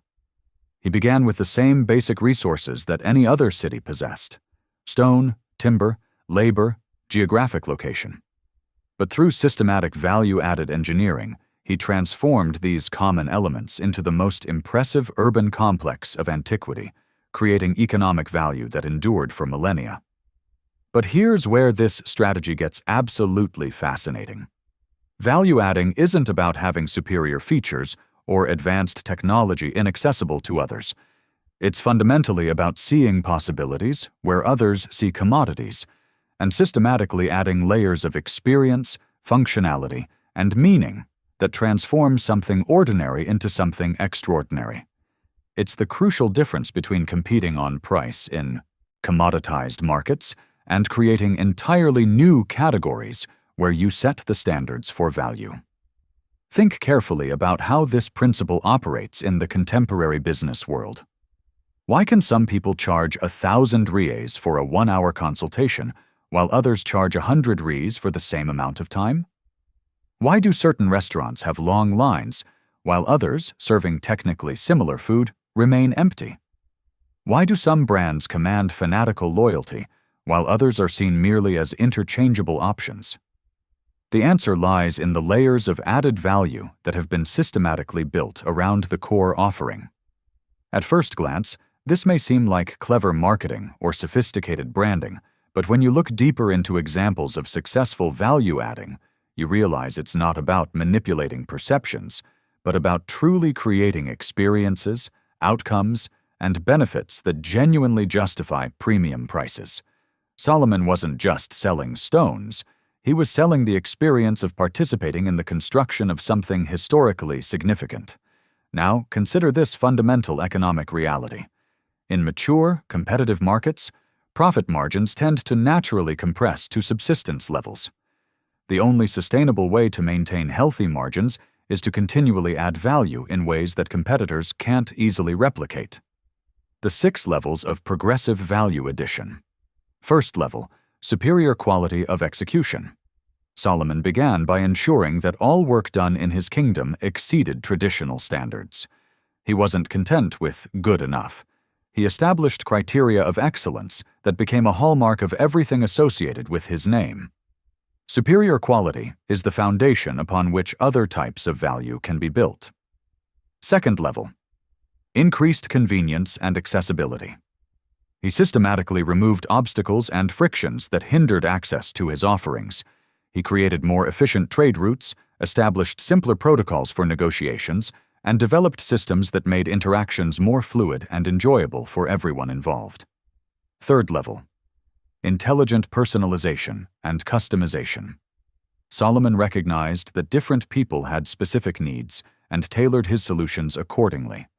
Instead of offering only standard options, he developed tailored solutions that met the unique requirements of different groups and individuals. Fourth level, complete emotional and sensory experience. He understood that people buy with emotions and justify with logic. He created experiences that engaged multiple senses and generated lasting positive memories. Visiting Solomon's kingdom wasn't just a commercial transaction, it was a transformative experience. Fifth level, associated meaning, and purpose. Solomon connected his offerings to people's larger values and deep aspirations. Participating in his projects wasn't just work, it was contributing to something historically significant that would be remembered for generations. Sixth level, measurable results and transformations. At the highest level, he ensured that interactions with his offerings produced concrete results and real transformations in people's lives. Ultimate added value is always measured in terms of the positive difference created in customers' lives. But here's the mistake many people make. They try to add superficial value through unnecessary features or complications that actually diminish the customer experience. Effective value adding always simplifies the customer's life, not complicates it. Practical strategies for systematic value addition. Detailed customer journey mapping. Solomon meticulously studied every touchpoint people had with his offerings, from initial awareness to the post-purchase experience.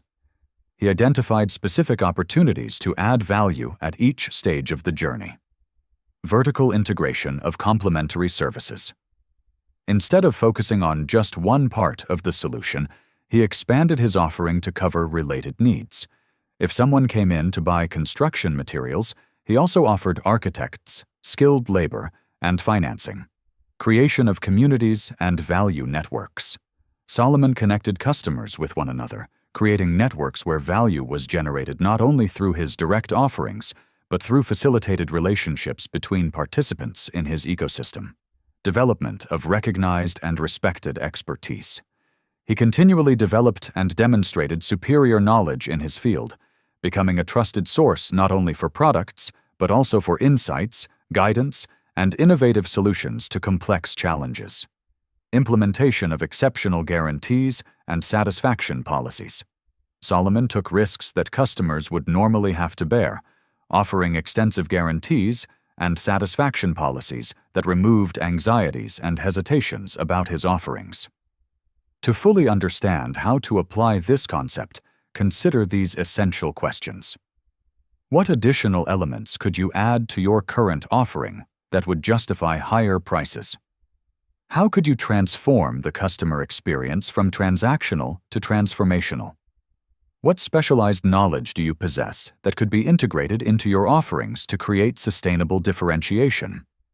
Value addition versus price inflation. Solomon learned that adding genuine value always precedes price increases. When additional value is real and clearly perceived by customers, premium prices are naturally accepted. When prices are increased without adding corresponding value, resistance and customer loss are inevitable. Sustainability of differentiation. Added value must be difficult to copy to be sustainable. Solomon focused on types of value that took years to develop: reputation, expertise, relationships, systems, rather than features that could be replicated quickly. Continuous measurement and optimization of added value.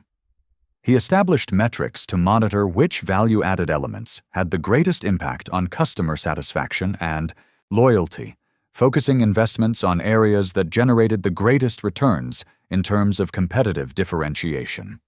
Market education on value offered. Added value isn't always immediately obvious to customers.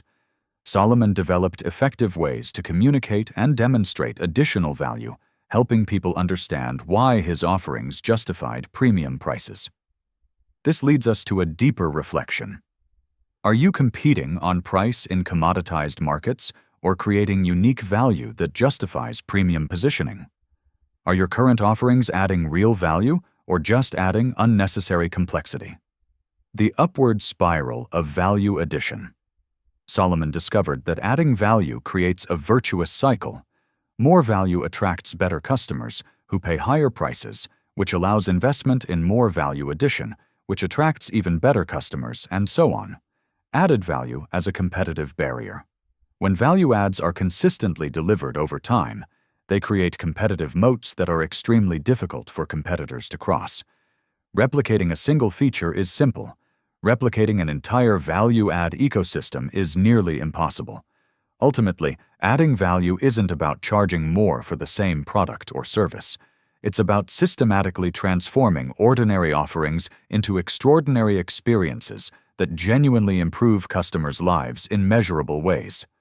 The real lesson is that in any market, there are always opportunities to add value, but only for those who invest time in deeply understanding customers' unmet needs and creatively developing ways to satisfy them in superior ways. 12. Price by value, not by cost. Charge for what it's worth, not for what it costs. Imagine you're selling the exact same product that costs 100 reais to produce. Your competitor adds a 20% margin and sells it for 120 reais. You, using a completely different strategy, sell the same product for 500 reais and still have more demand than you can meet. Your costs are identical, your materials are similar, but your customers happily pay 4 times as much and still feel satisfied with their purchase. How does this pricing magic work, where price has nothing to do with production costs, but rather with the customer's perceived value? Solomon discovered this revolutionary principle when he was hired to resolve a complex territorial dispute between 2 neighboring tribes that had been fraught with conflict for decades. The cost of his work was a few hours of analysis and a wise decision, but the value of his solution was lasting peace, saved lives, regional prosperity, and stability that enabled trade and development. The tribal leaders willingly paid a fortune for his intervention, not because it was expensive for him to resolve, but because it was incredibly valuable to them to have the problem resolved. But here's where this mindset shift becomes absolutely revolutionary. Value-based pricing isn't about exploiting customers or charging arbitrarily high prices. It's fundamentally about understanding that the fair price of any solution should reflect the benefit it generates for the recipient, not the effort or resources required to create it. It's the crucial difference between thinking like a cost-focused provider and thinking like a results-focused solver. Consider carefully how this principle operates in the contemporary professional world. Why does a specialist lawyer charge 1,000 reais per hour when a generalist lawyer charges 200 reais for the same amount of time? Why do some consulting firms charge for projects based on results achieved rather than hours worked? Why do certain medications cost pennies to produce but sell for hundreds of reais? The answer lies in the difference between the value of the process and the value of the outcome. At first glance, this may seem unfair or profiteering, especially when cost differences are small but price differences are huge. But when you analyze these situations more deeply, you realize that value-based pricing actually better aligns the interests of supplier and customer, creating incentives for more effective solutions and superior results. Now consider this fundamental economic reality. Customers don't buy products or services. They buy outcomes, transformations, and solutions to problems. The cost of creating these solutions is irrelevant to them. What matters is how much it's worth to have the problem solved or the result achieved. The 5 pillars of value-based pricing. First pillar: clear quantification of the problem or opportunity. Solomon always began by helping clients accurately quantify the cost of not resolving the problem or failing to seize the opportunity. If a territorial dispute was costing lives and impeding trade, he calculated those costs in measurable terms. Only when the problem is quantified can the value of the solution be established. Second pillar: concrete demonstration of unique results. He didn't sell processes, he sold outcomes.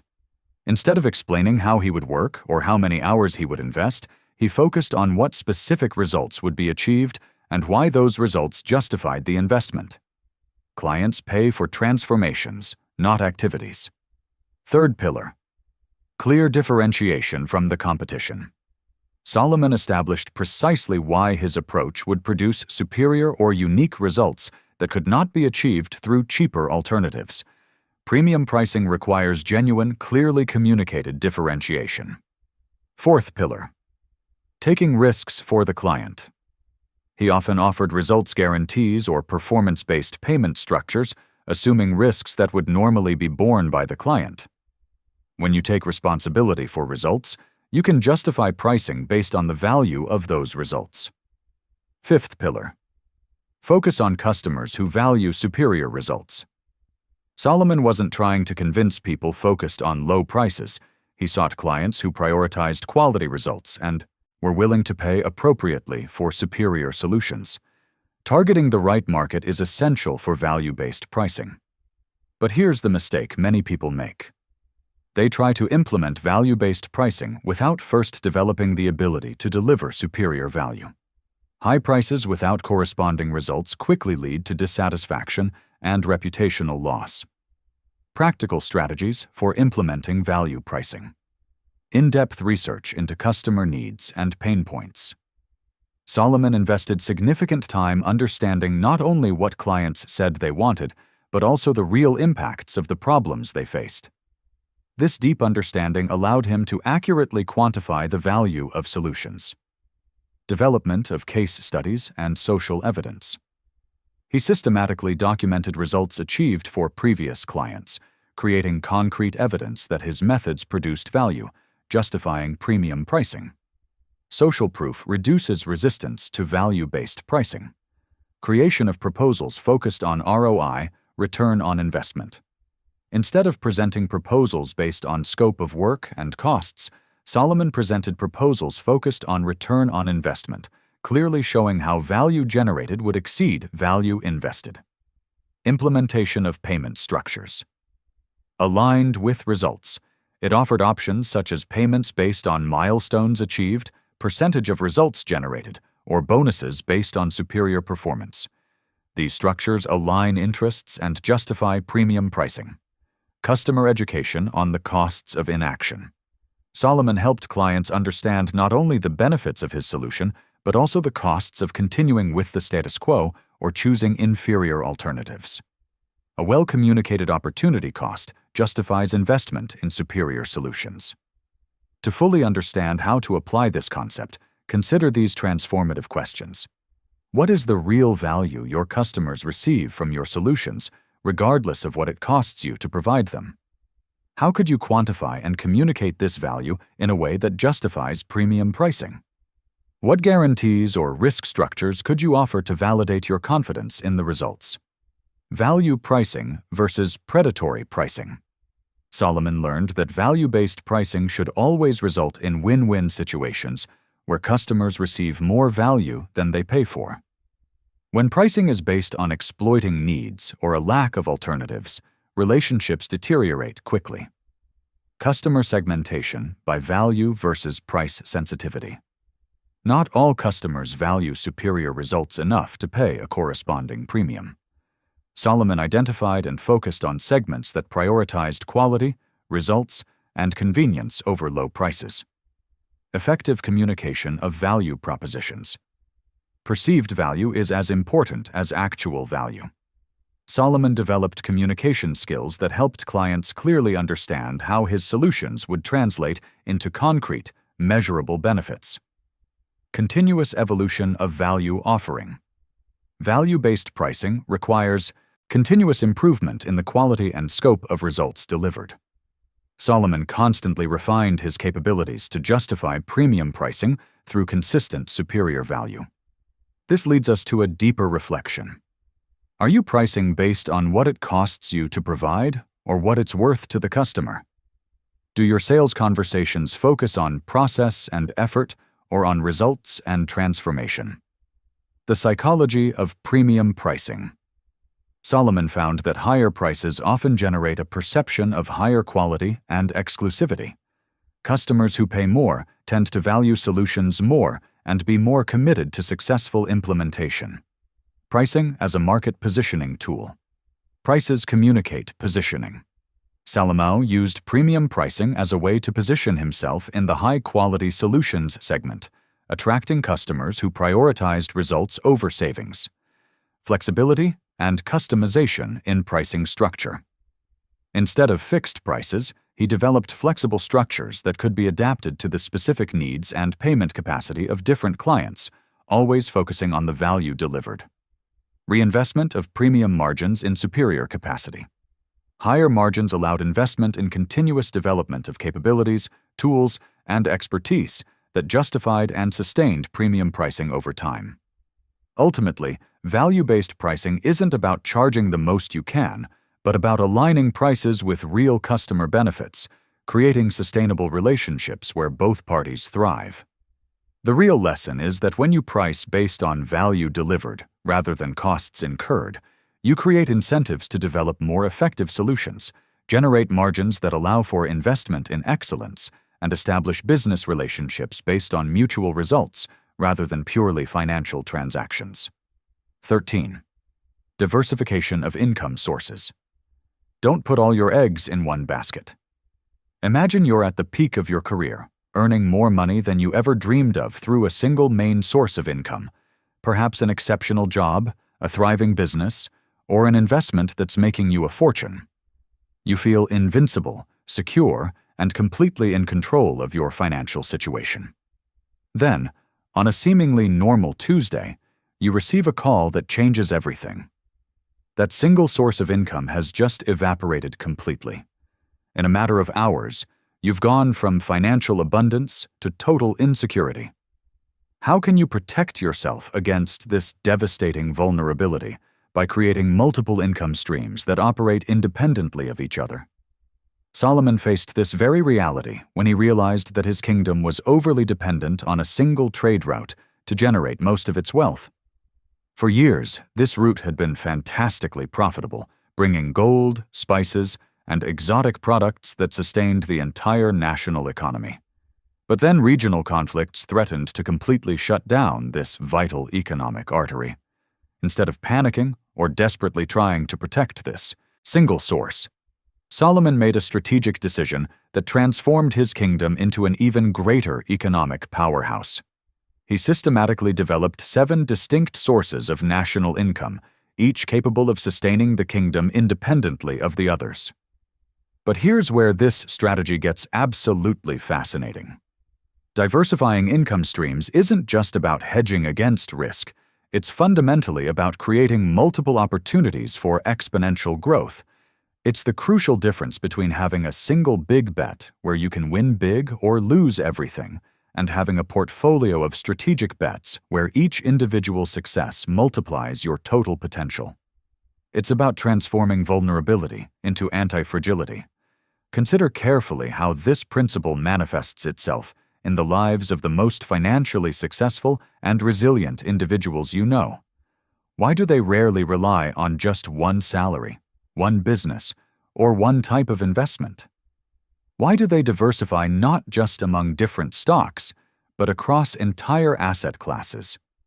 Why do they develop multiple marketable skills rather than specializing exclusively in one area? The answer lies in the mathematical understanding that intelligent diversification reduces risk while simultaneously increasing opportunity.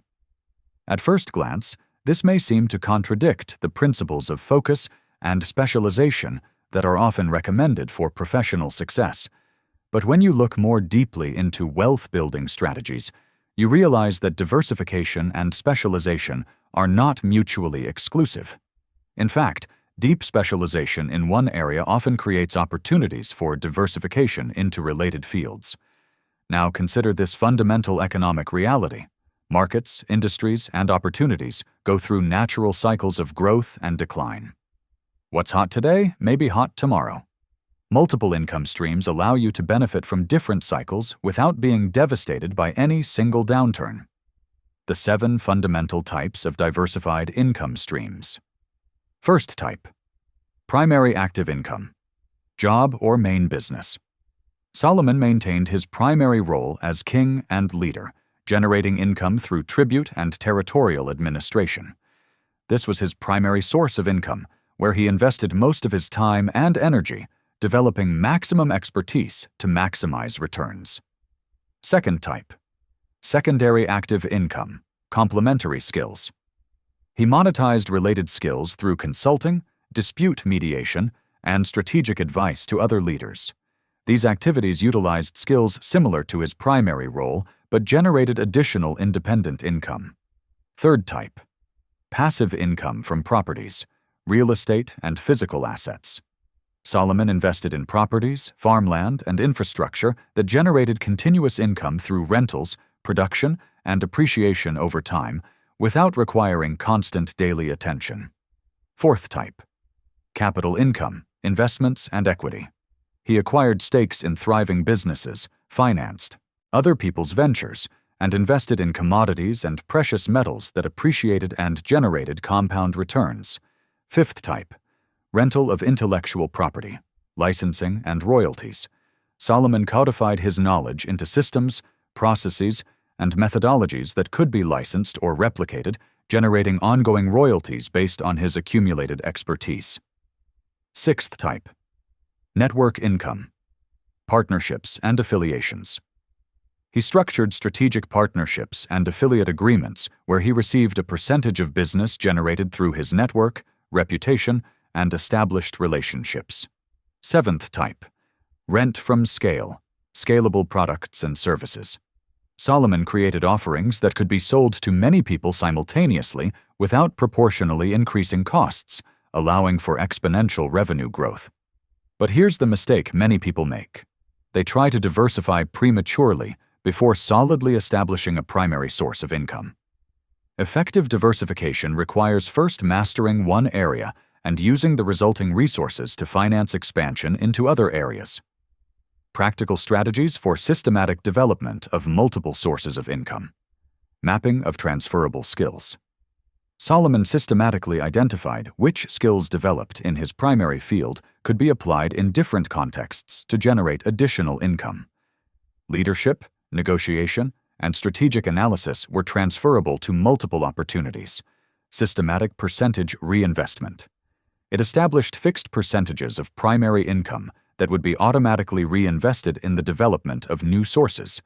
For example, 20% of all profits were allocated to property acquisitions, 10% to new investments, and 15% to the development of scalable products. Stepped development chronology. Instead of trying to develop all sources simultaneously, Solomon created a schedule where he focused on one new source at a time, using resources and learnings from already established sources to accelerate the development of the next ones. Strategic networking for identifying opportunities. He maintained active relationships with people across different industries and sectors, creating a continuous pipeline of opportunities to diversify into areas complementary to his core expertise.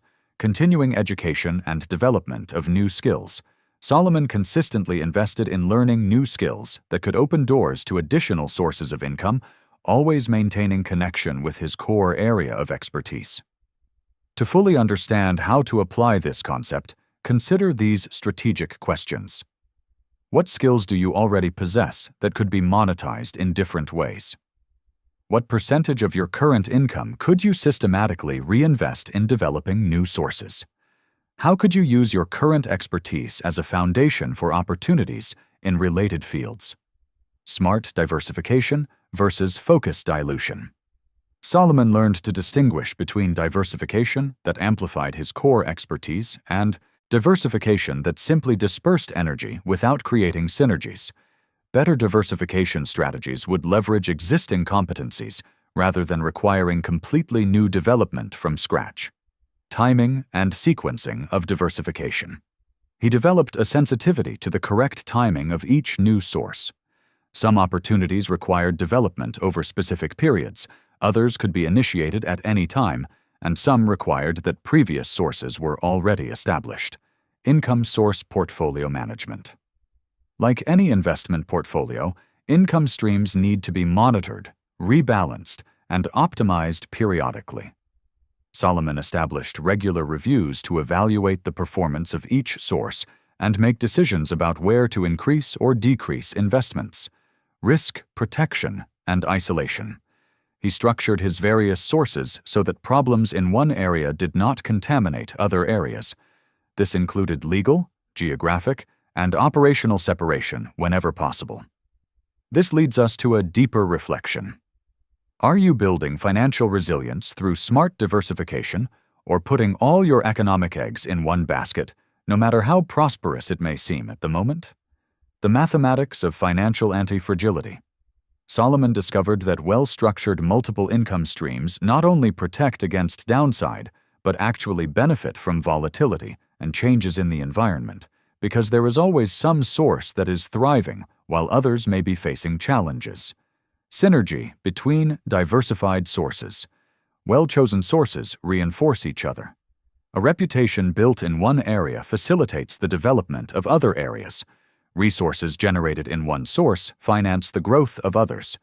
Relationships in one area create opportunities in other areas.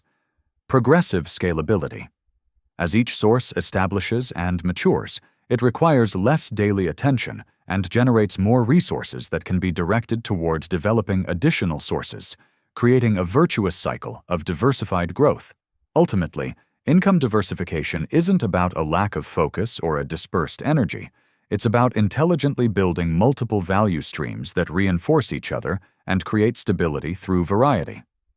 The real lesson is that in a volatile and unpredictable economy, your financial security and growth potential depend not on how successful your single source of income is, but on how diversified and resilient your total portfolio of value-generating sources is. 14. Smart monopolization. Be unique, but not boring. Imagine you've managed to create something so special and desirable that no one else in the market offers anything remotely similar. Clients line up to work specifically with you. Competitors desperately try to imitate what you do, but never quite manage to replicate it. And you can set prices based on the value you deliver instead of competing on price with comparable alternatives. But here's the challenge. How do you create this kind of natural monopoly without becoming complacent, arrogant, or irrelevant to the ever-evolving needs of your market? Solomon mastered this art when he realized that competing directly with other kings, using traditional methods, military force, territorial expansion, ostentatious wealth, would place him in an endless arms race where victories would be temporary and costly. Instead, he decided to monopolize something completely different: wisdom applied to solving impossible problems. He became so unparalleled in this specific area that leaders from all over the known world came specifically to him, not because they had no other options, but because his was objectively superior. But here's where this strategy becomes absolutely revolutionary. Smart monopolization isn't about eliminating competition through unethical practices or creating artificial scarcity. It's fundamentally about becoming so exceptional in a specific, valuable area that you naturally become the first and only logical choice for people who value excellence in that area. It's the crucial difference between monopolizing through external manipulation and monopolizing through unparalleled internal value. Think carefully about how this principle operates in the contemporary business world. Why do some people become the absolute reference in their field, while others remain just another option among many similar ones?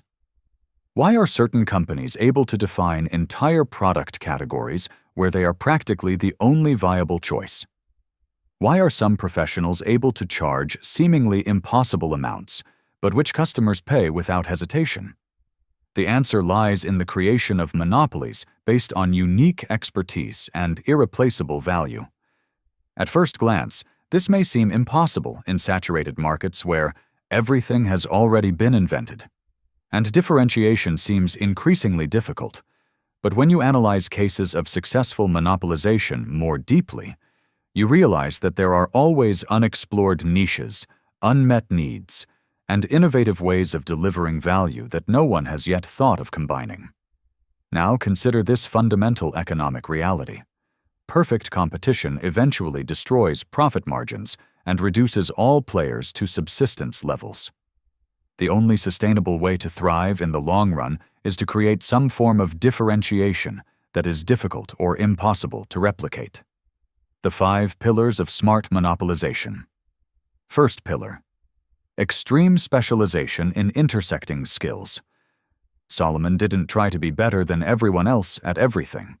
Instead, he identified a unique intersection between his natural skills, analysis, judgment, communication, and an underserved market need: complex dispute resolution.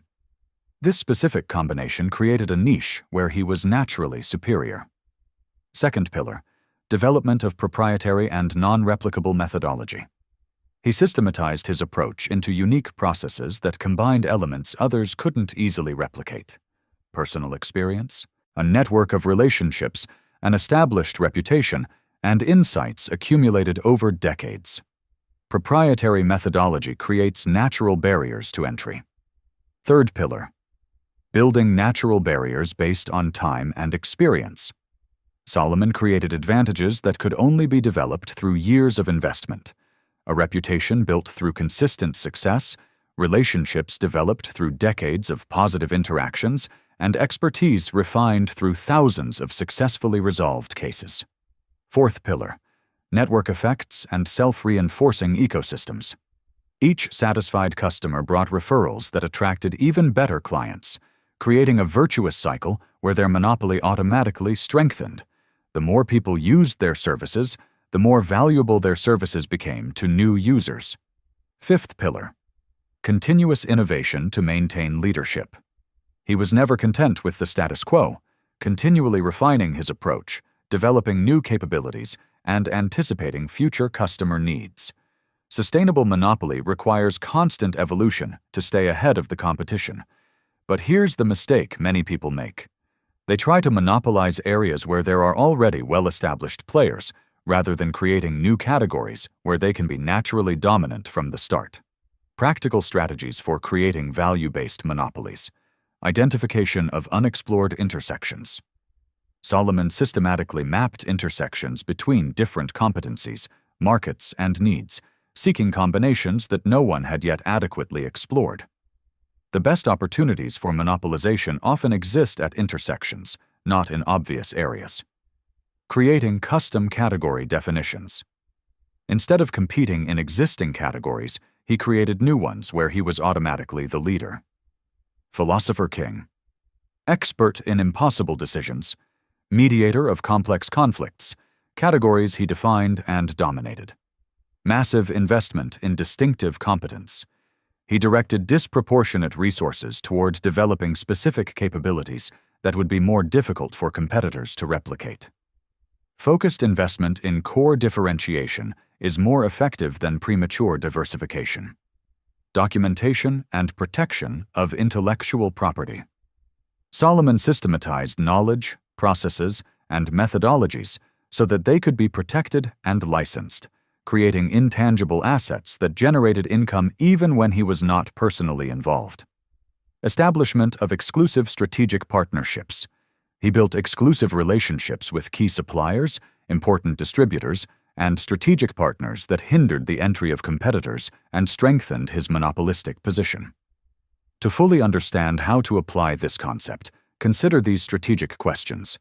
What unique combination of capabilities do you possess that no one else does? How could you define a new category where you would naturally dominate? What natural barriers could you build that would make it difficult for others to replicate your advantage? Ethical monopolization versus anti-competitive practices. Solomon always focused on monopolizing through superior value, not through practices that harmed customers or markets. Smart monopolization benefits customers by offering better solutions, not harms them by artificially limiting options. Sustainability of monopolistic positions. Monopolies based solely on temporary advantages are vulnerable. Solomon built monopolies based on structural advantages that reinforced themselves over time: reputation, expertise, relationships, and network effects. Pricing strategy for monopolies. With monopoly power, he could theoretically charge any price, but he understood that excessive pricing would attract competitors and create dissatisfaction. He used monopoly power to ensure healthy margins while keeping customers satisfied. Intelligent expansion of established monopolies. Once Solomon established a monopoly in an area, he used that position as a platform to expand into related areas, leveraging the reputation and resources of the original dominant position. This leads us to a deeper reflection. Are you trying to compete in saturated markets where you're just another option, or are you focusing your energy on creating something unique where you can naturally dominate?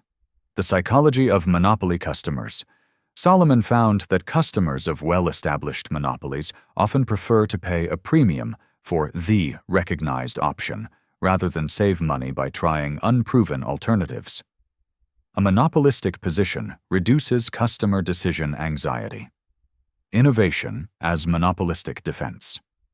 The best defense against competitors isn't litigation or artificial barriers, but continuous innovation that maintains an ever-increasing competitive distance. Solomon was always developing the next generation of solutions before competitors mastered the current generation. Exponential network effects. Monopolies based on network effects automatically become stronger the more people use them. Each new customer makes the service more valuable to all existing customers, creating exponential growth and nearly insurmountable natural barriers. Monopolization. Timing. Some markets are ripe for monopolization, others are not. Solomon developed timing to identify when markets were ripe for accepting monopolistic solutions and when it was best to wait for further development. Social responsibility of monopolies. With great power comes great responsibility. Solomon understood that monopolistic positions require superior ethical behavior, because abuse of monopolistic power eventually generates backlash and regulation that can destroy dominant positions. Ultimately, smart monopolization isn't about eliminating competition, but about becoming so exceptional in a specific area that competition becomes irrelevant to customers who value ultimate excellence. The real lesson is that in any market, there are always opportunities to create natural monopolies based on superior value, but only for those willing to invest deeply in becoming irreplaceable in a specific, important area. 15. Using others' resources. Leverage. Use the strength of others to grow. Imagine you want to build an empire, but you have limited resources, little money, limited time, incomplete knowledge, and a small network of contacts.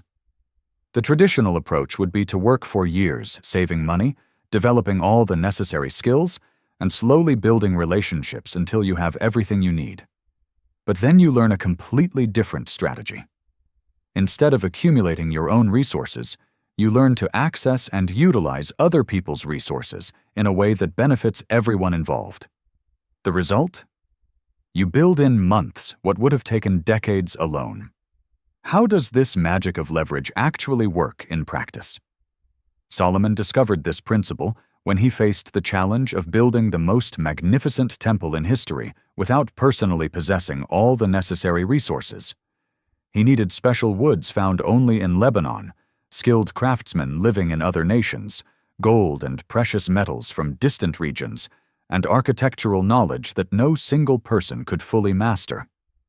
Rather than trying to acquire all of this directly, Solomon created a network of strategic partnerships where each party contributed the best they had in exchange for specific mutual benefits. But here's where this strategy becomes absolutely revolutionary. Smart leverage isn't about exploiting other people's resources or creating one-sided relationships where you win and others lose. It's fundamentally about creating structures where combined resources generate results far superior to what either party could achieve individually. It's the crucial difference between value extraction and multiplying value creation through strategic collaboration. Consider carefully how this principle operates in the modern business world. Why are some entrepreneurs able to launch startups that compete with giant corporations? Why do some people build fortunes using primarily investor capital rather than their own? Why do some professionals achieve exponential results by working through teams and partnerships rather than through individual effort? The answer lies in the ability to access and coordinate resources that exist in the market but are fragmented or underutilized. At first glance, this may seem like a dangerous dependence on external factors beyond your control, but when you look deeper into successful leverage cases, you realize that it actually creates positive interdependence, where your success is aligned with the success of others, generating more stable and lasting relationships. Now consider this fundamental economic reality. We live in an interconnected economy where no one possesses all the resources necessary for great endeavors. Exceptional success almost always requires the ability to mobilize resources beyond your personal ownership. The 6 fundamental types of strategic leverage. First type: capital leverage, other people's money. Solomon used investor funds, strategic loans, and financial partnerships to accelerate projects without waiting to personally accumulate the necessary capital. Financial leverage allows immediate action on time-sensitive opportunities that require significant resources. Second type: time leverage, other people's time. He mobilized other people's time and effort through intelligent delegation, operational partnerships, and structures that incentivized others to work toward aligned goals. Leveraging time multiplies your execution capacity beyond your 24-hour workday. Third type: leveraging knowledge, other people's expertise. Solomon accessed specialized expertise through consultants, advisors, and specialists without having to personally develop all the necessary skills. Leveraging knowledge accelerates learning curves and avoids costly mistakes. Fourth type: leveraging relationships, other people's networks. He used networks and partner connections to access opportunities, resources, and introductions that wouldn't be available through his personal network. Leveraging relationships exponentially multiplies your market reach. Fifth type: reputation leverage, other people's credibility. Solomon strategically partnered with respected people and organizations to enhance credibility and accelerate trust building. Leveraging reputation reduces resistance and accelerates acceptance of new initiatives. Sixth type: distribution leverage, other people's platforms. He used platforms, channels, and distribution systems established by others to reach audiences without building his own infrastructure from scratch. Leveraging distribution multiplies impact without proportional investment. But here's the mistake many people make. They try to use leverage without first creating a compelling value proposition that makes others want to collaborate voluntarily. Practical strategies for implementing smart leverage. Identification of win-win opportunities. Solomon always began by identifying how collaborations could benefit everyone involved, not just himself. Sustainable leverage requires that all parties gain value from the arrangement, creating natural incentives for continued cooperation. Development of irresistible value propositions. He created offers so compelling that people with the desired resources were eager to collaborate. This required a deep understanding of the needs, challenges, and objectives of potential partners, and crafting proposals that addressed those needs effectively. Structuring mutually beneficial agreements. Solomon has developed expertise in structuring partnerships, joint ventures, and strategic alliances that protect the interests of all parties, maximizing the potential for collaboration. Legal and operational structures are essential for successful leverage. Building reputation as a trustworthy partner. Leverage depends heavily on trust and reputation. He consistently invested in delivering on promises, exceeding expectations, and maintaining integrity in all interactions, creating a reputation that made future partnerships easier to establish. Creating systems to manage multiple leveraged relationships. Managing leverage requires organizational systems to track commitments, monitor performance, and ensure all parties remain satisfied with agreements. Solomon developed the administrative capabilities to effectively manage complexity. To fully understand how to apply this concept, consider these strategic questions. What resources do you need that others already have? How could you create value for people who have those resources? What win-win structures could you propose that would make collaboration irresistible? Leverage versus exploitation. Solomon learned that true leverage creates more value than it consumes. When arrangements exploit others or create unsustainable imbalances, they eventually collapse. Sustainable leverage always results in the creation of positive net value for all participants. Risk management in leveraged strategies. Depending on other resources creates certain vulnerabilities. Solomon developed strategies to mitigate these risks. Diversification through multiple partners, development of backup options, and maintenance of core capabilities internally. Scaling leverage over time. As his reputation and track record improved, Solomon found that his ability to access leverage increased exponentially. Success in early partnerships built credibility that opened doors to larger, more lucrative opportunities. Cultural and ethical considerations. Different cultures have different attitudes toward leverage and partnerships. Solomon adapted his approaches to respect cultural norms while achieving strategic objectives through collaborative structures. This leads us to a deeper reflection.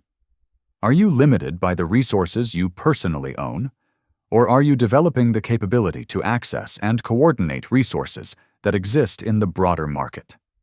A mathematics of exponential growth through leverage. Solomon discovered that well-structured leverage creates exponential rather than linear growth. When you successfully combine resources from multiple parties, the results can be many times greater than the sum of the individual contributions.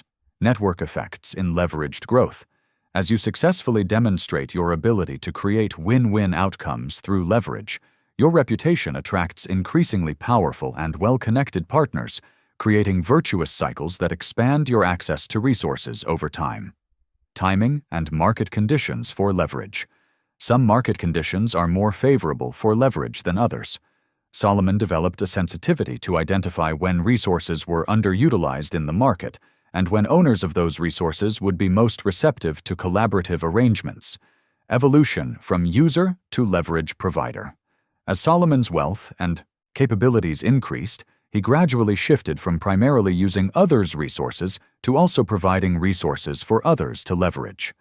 This evolution created additional income streams and strengthened his position in the broader ecosystem. Opportunities in technology and modern leverage. While Solomon operated without modern technology, today's digital platforms create unprecedented opportunities for leverage.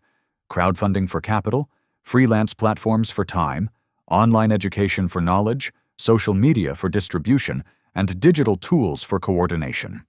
Psychological aspects of successful leverage.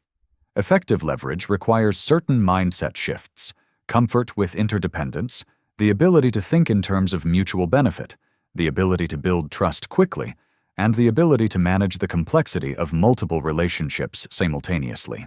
Ultimately, using others' resources through intelligent leverage isn't about dependency or weakness. It's about recognizing that in an interconnected world, greatest achievements come from combining the strengths of multiple parties in mutually beneficial ways.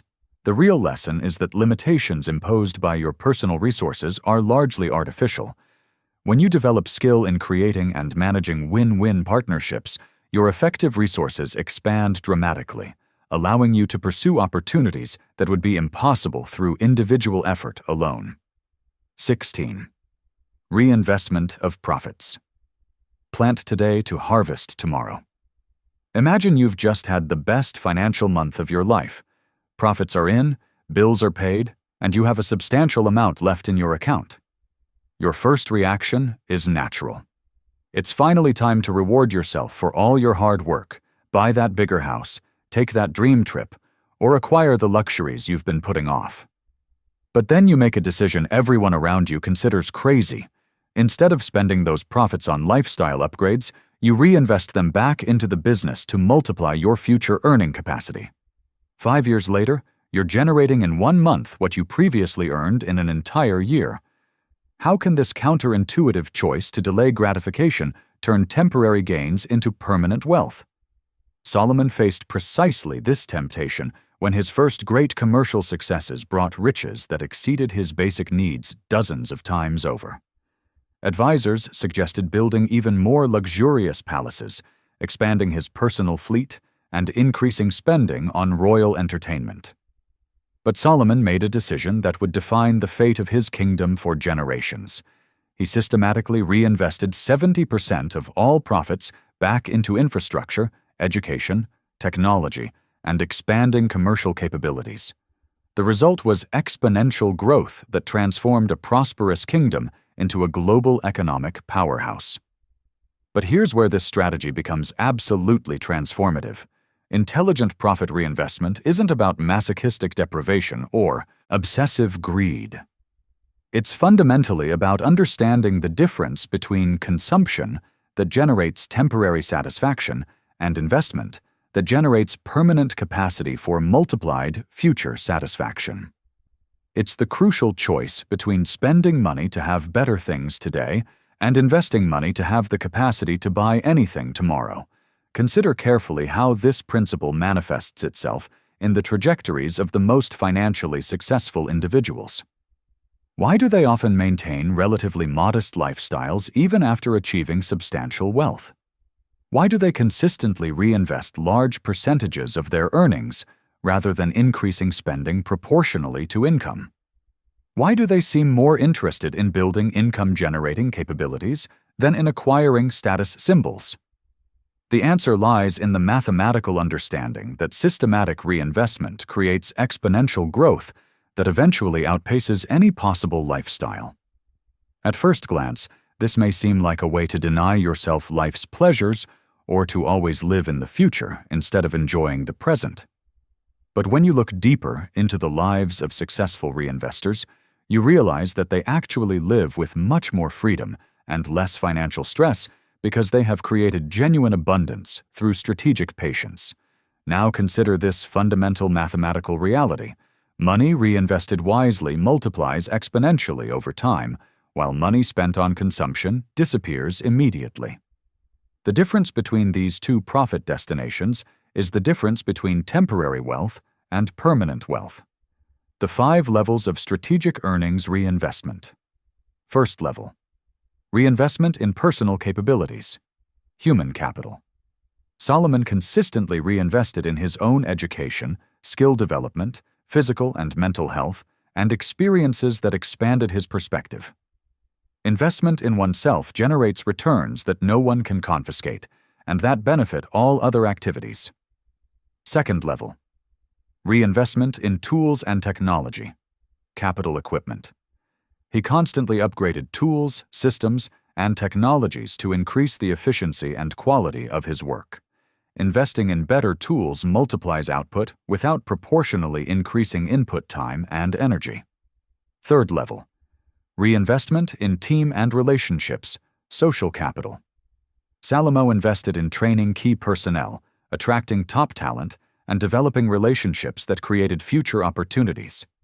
Investing in people multiplies their capacity by leveraging others' capabilities. Fourth level.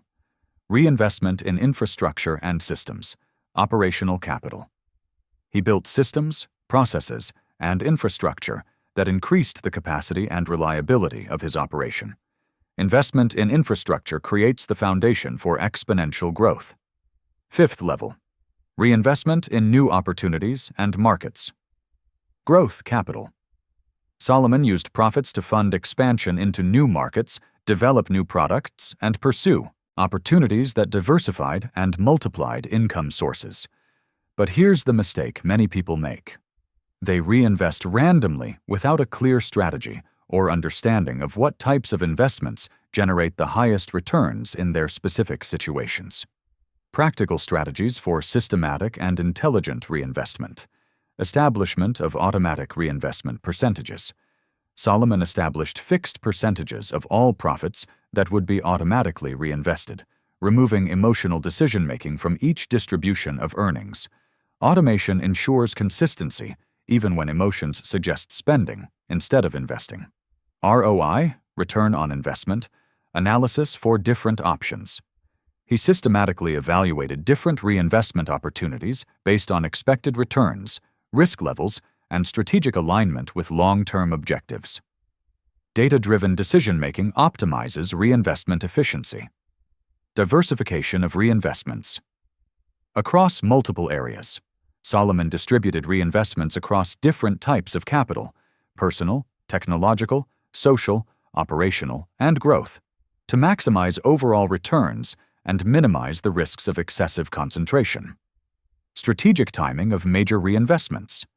He developed a sensitivity to identify the ideal time for different types of investments: when market conditions were favorable, when opportunities were undervalued, when competitive advantages could be established.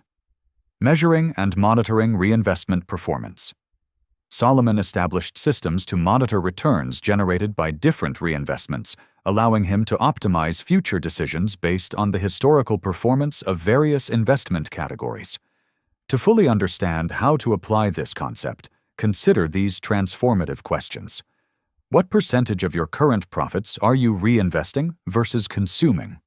What types of reinvestments would generate the highest returns in your specific situation? How can you automate reinvestment to overcome natural tendencies to spend on immediate gratification? Reinvestment versus lifestyle inflation. Solomon learned that when income rises, there is strong psychological pressure to increase spending accordingly. Resisting this lifestyle inflation and maintaining moderate consumption while increasing reinvestment creates an exponentially growing gap between income and expenses.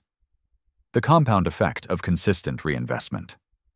Small percentages reinvested consistently over long periods create enormous wealth through compound interest. Solomon discovered that consistency was more important than size. 20% reinvested every year for decades outperforms 80% reinvested sporadically. Psychological challenges of delayed gratification. Reinvestment requires the ability to postpone immediate pleasure in favor of future benefits. Solomon developed mental frameworks that helped him visualize the future results of present investments, making delayed gratification easier to maintain. Balance between reinvestment and quality of life.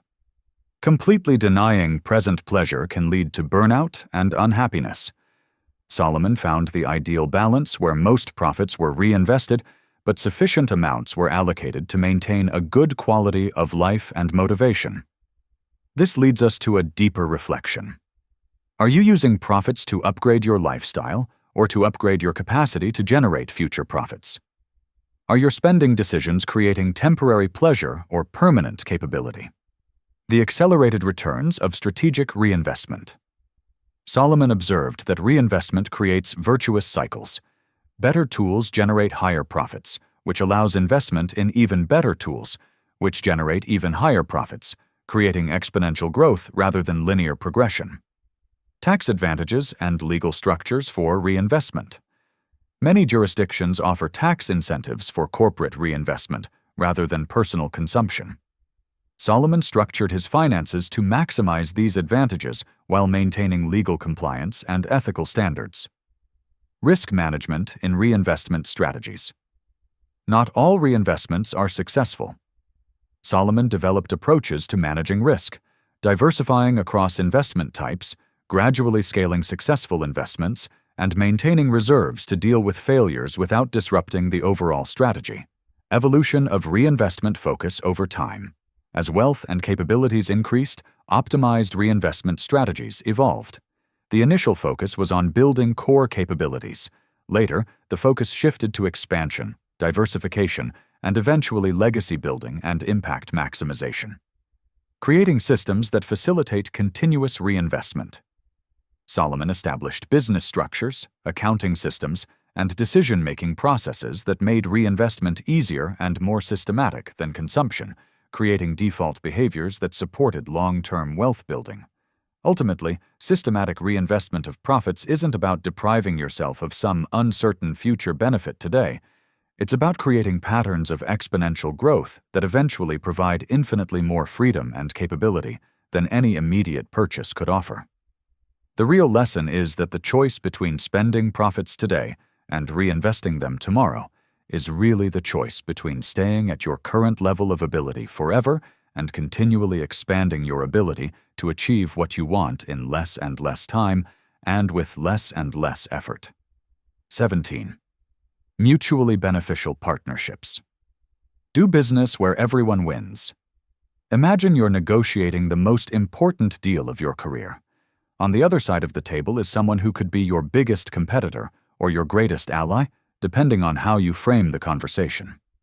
The traditional approach would be to try to extract as much value as possible for yourself, while leaving as little as possible for the other party. But then you discover a third revolutionary option. Creating a structure where both parties gain exponentially more by working together than they could by competing or working separately. The result is not just a deal, but the beginning of a strategic alliance that completely transforms the growth possibilities for everyone involved. How does this alchemy of transforming potential competition into profitable collaboration actually work? Solomon mastered this art when faced with a seemingly impossible situation.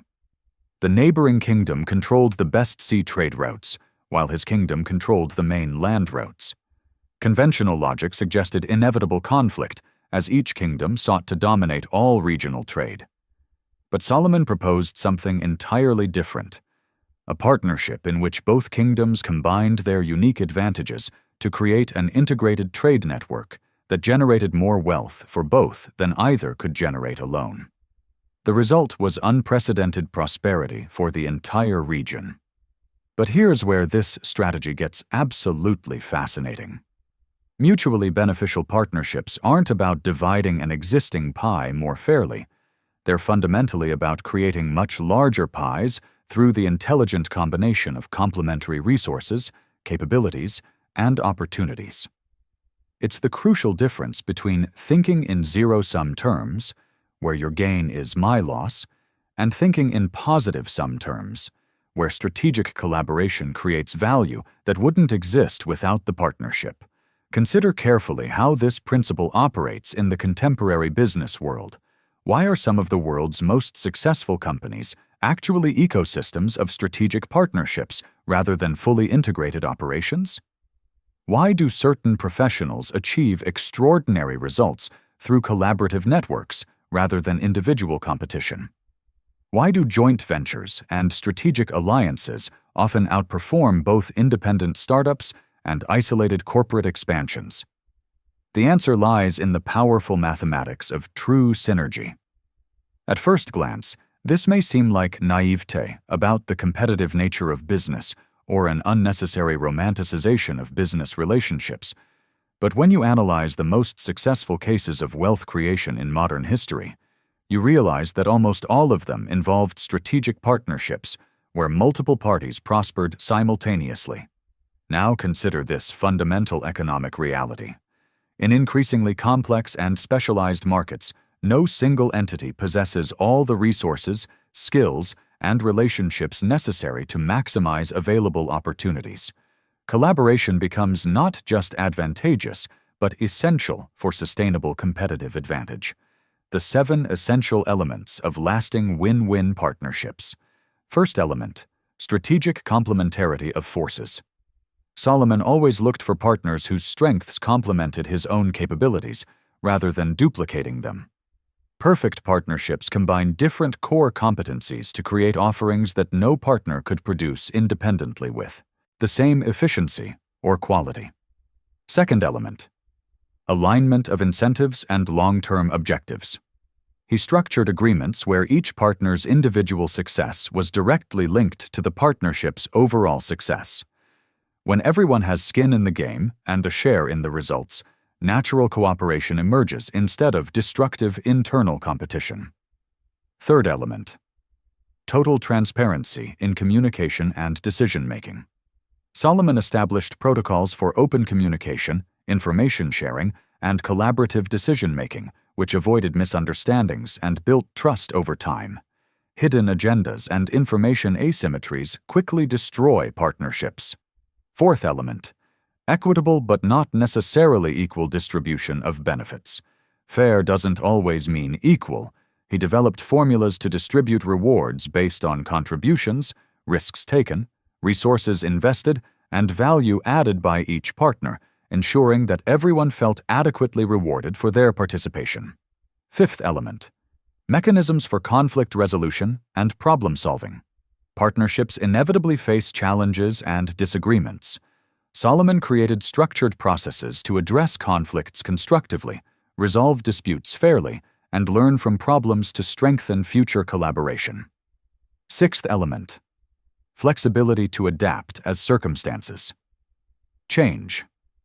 Static partnerships become obsolete when market conditions or partners' capabilities evolve. Electrobras has incorporated adaptability into its partnership structures, enabling evolution while maintaining essential, mutually beneficial relationships. Seventh element, clear exit strategies. that preserve relationships. Sometimes partnerships must end, and how they end determines whether former partners become enemies or remain allies. Solomon always devised transition strategies that allowed for graceful dissolution when necessary. But here's the mistake many people make. They enter into partnerships focusing primarily on what they can get, rather than on what value they can create for all parties involved.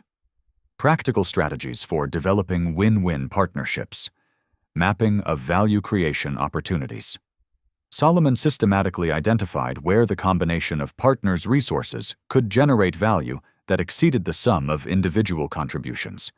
This required a deep understanding of the partners' capabilities, market opportunities, and potential synergies. Development of pilot projects for compatibility testing. Before committing to full partnerships, they initiated small collaborative projects to assess working compatibility, communication effectiveness, and mutual trust. Successful pilots laid the foundation for larger commitments. Creation of shared metrics and success indicators. Partnerships succeed when all parties can measure progress toward shared goals. Solomon established clear KPIs, key performance indicators, that tracked both individual contributions and the overall performance of the partnership. Investing in relationship building beyond business transactions. He understood that partnerships were between people, not just organizations. Solomon invested time in building personal relationships, understanding partners' motivations, and fostering genuine mutual respect that supported business collaboration. Establishment of regular review and optimization processes. An effective partnership requires ongoing attention. Regular reviews are scheduled to assess performance, identify opportunities for improvement, and adjust structures as needed to maintain mutual satisfaction. To fully understand how to apply this concept, consider these strategic questions. What complementary strengths do you need that others already possess? How could you structure collaboration to ensure that all parties benefit proportionally from their contributions? What value could you create through partnership that would be impossible to achieve alone? Partnership versus merger or acquisition. Solomon learned that partnerships often create more value than consolidated ownership, as they preserve the entrepreneurial drive of all parties while allowing for the sharing and coordination of resources. Total integration can destroy the qualities that originally made partners valuable. Cultural compatibility in cross-border partnerships. Different regions and cultures have distinct approaches to business relationships. Solomon developed sensitivity to cultural differences and adapted partnership structures to respect different business customs while achieving shared goals. Legal and financial structures to protect companies. Successful partnerships require appropriate legal structures that protect all parties while facilitating collaboration. He has developed expertise in structuring joint ventures, strategic alliances, and licensing agreements that promote mutual benefits. Risk sharing and management in collaborative ventures. Partnerships allow for the distribution of risks among multiple parties, but they also create new types of risks through interdependence. Solomon developed approaches to appropriately share risks while maintaining individual accountability. This leads us to a deeper reflection. Are you approaching opportunities competitively, trying to capture maximum value for yourself, or collaboratively, looking to create maximum value that can be shared among parties? The network effect of successful partnerships. Solomon found that successful partnerships tend to attract opportunities for additional partnerships, creating virtuous cycles where a reputation for win-win collaboration opens doors to increasingly valuable cooperative ventures.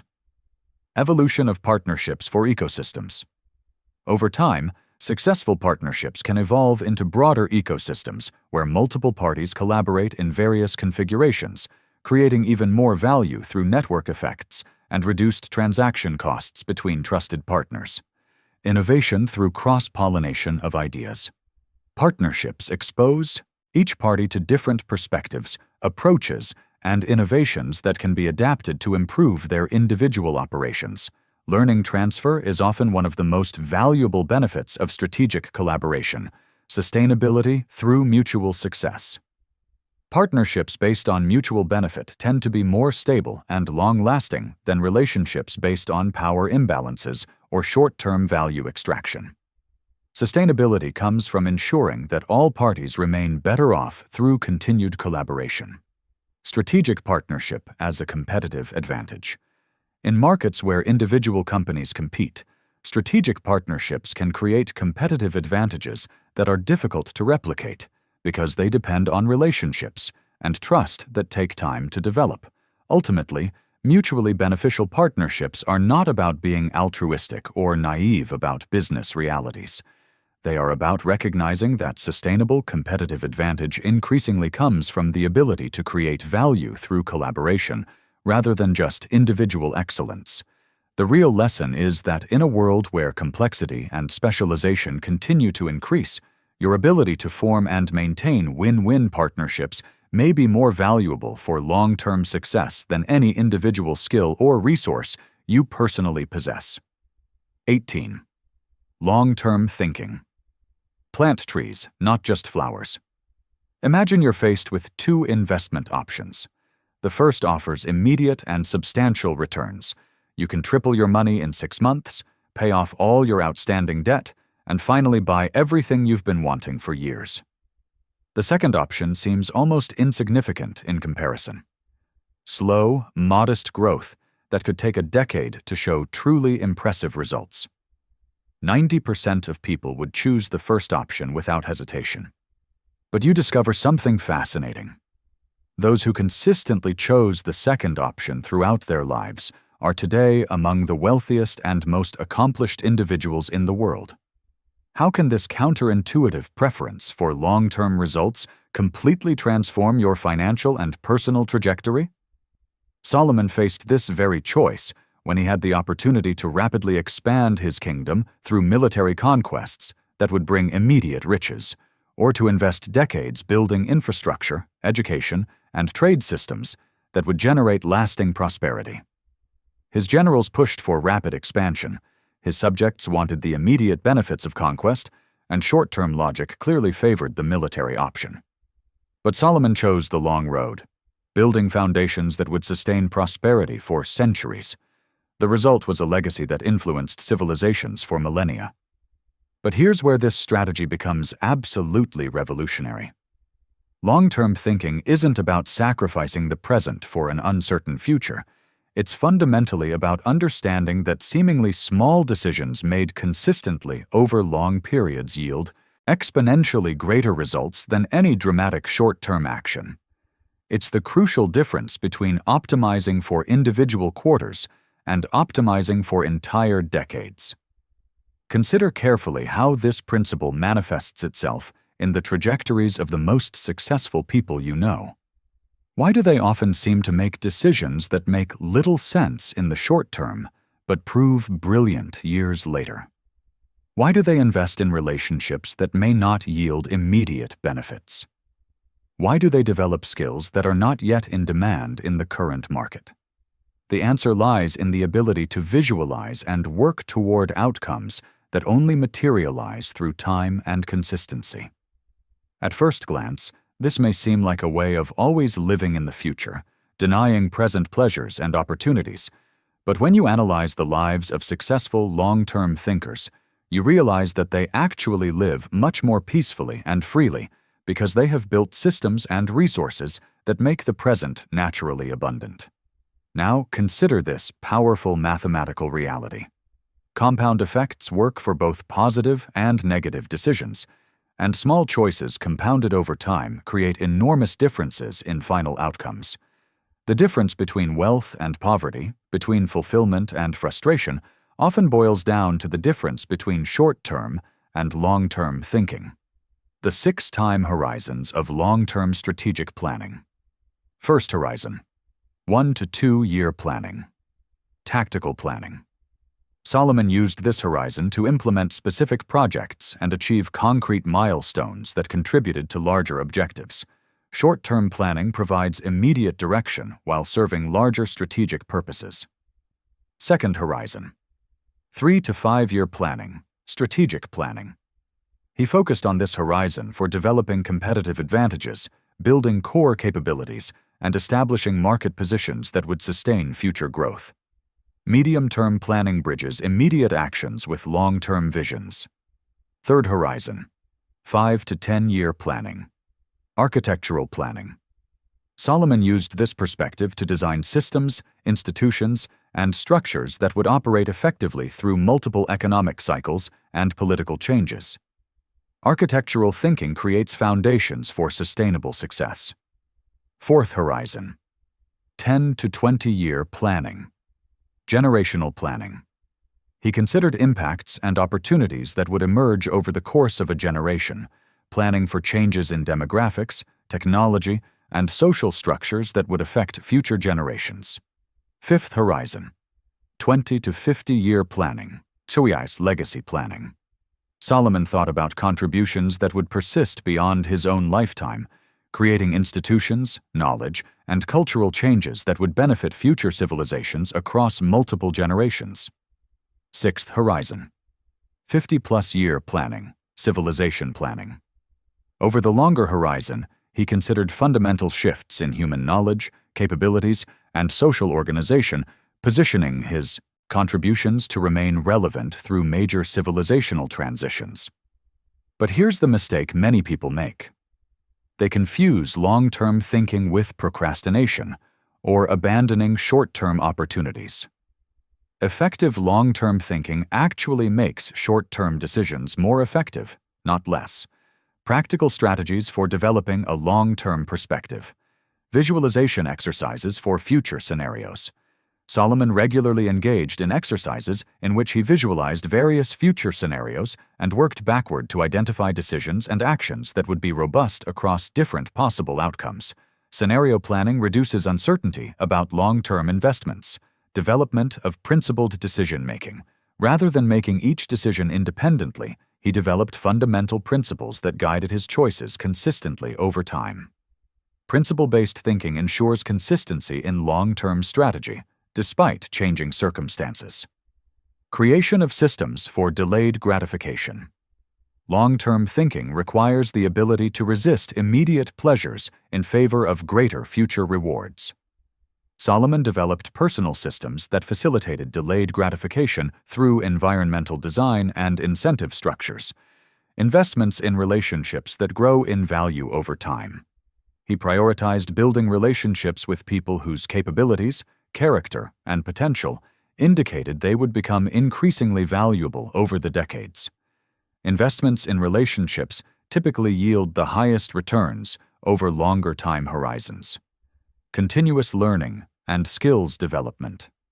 Solomon has consistently invested in expanding his knowledge and capabilities, understanding that learning intensifies over time and provides advantages that become more valuable as contexts evolve.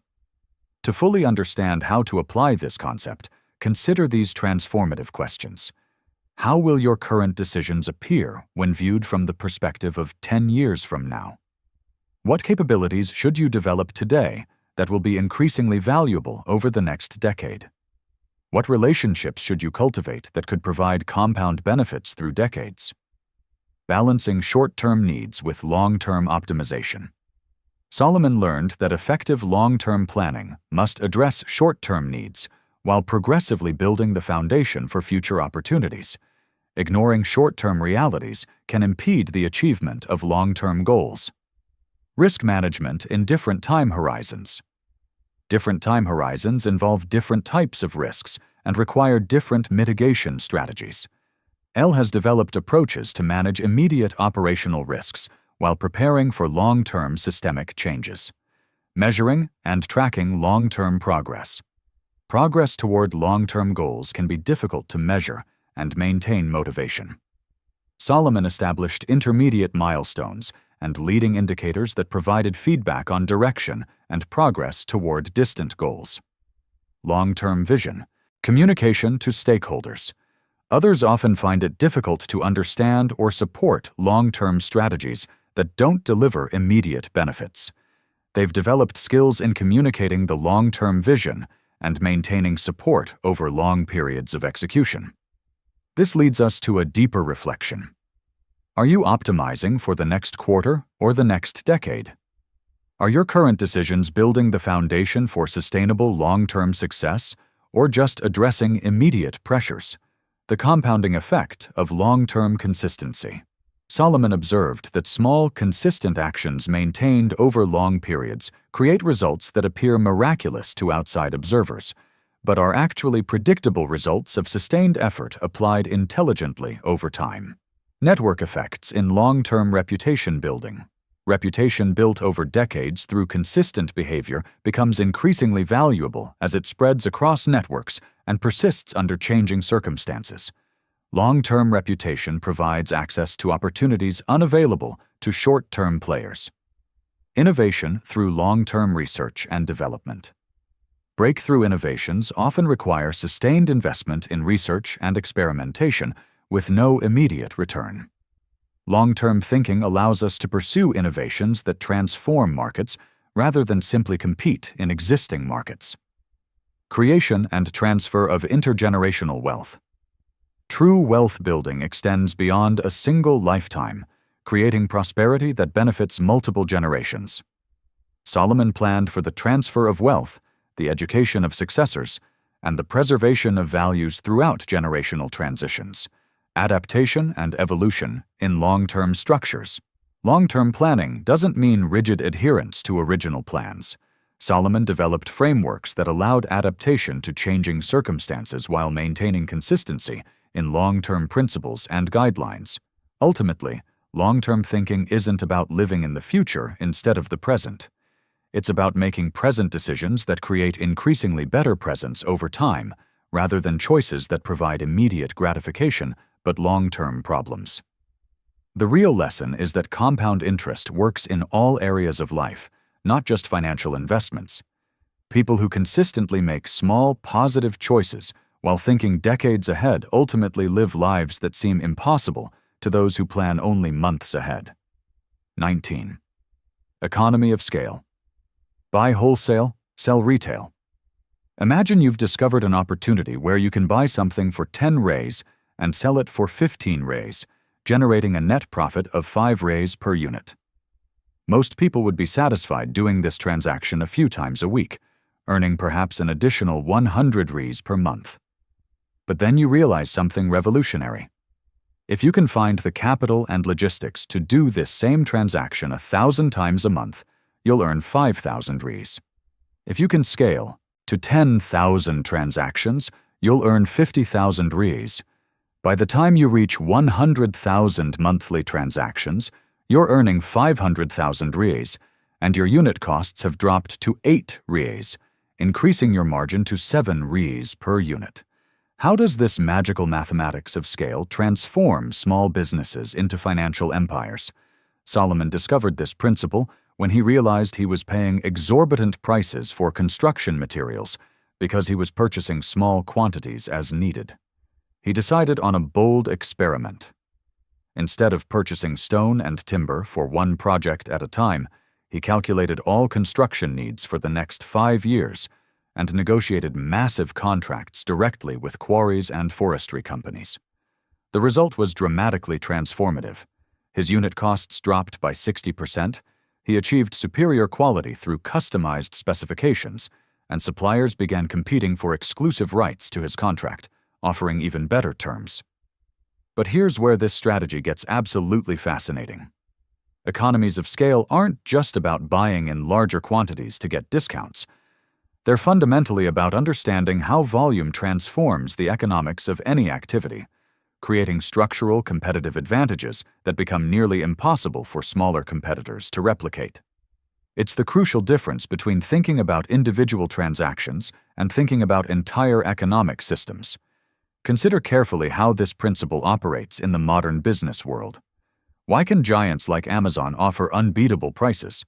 Why can certain companies maintain high margins even when competing in commoditized markets? Why do startups often have to scale or die rather than simply grow organically? The answer lies in the powerful mathematics of how fixed costs are distributed across increasing volumes and how volume generates exponential negotiating power. At first glance, this may seem relevant only to large corporations with access to substantial capital, But when you look more deeply into successful economies of scale, you realize that the principles can be applied at virtually any level of operation, from freelancers to multinational corporations. Now consider this fundamental economic reality. In almost every economic activity, there are fixed costs that need to be distributed across the volume of output. The higher the volume, the lower the fixed cost per unit, creating a sustainable competitive advantage. The 7 applicable types of economies of scale. First type, purchasing scale economies, purchasing power. Solomon used purchasing volume to negotiate drastically lower prices, favorable payment terms, and superior quality. Suppliers prefer to work with customers who generate significant and reliable volume, offering better conditions to secure that business. Second type, economies of production scale, production efficiency. He discovered that equipment, systems, and processes become dramatically more efficient when operated at full capacity. Fixed infrastructure costs are distributed across more units, substantially reducing per-unit costs. Third type, marketing leverage. Marketing investments largely involve fixed costs that generate returns based on reach and frequency. Solomon discovered that the same marketing budget could be more effective when applied to larger operations as ROI improved and volume increased. Fourth type, financial advantages.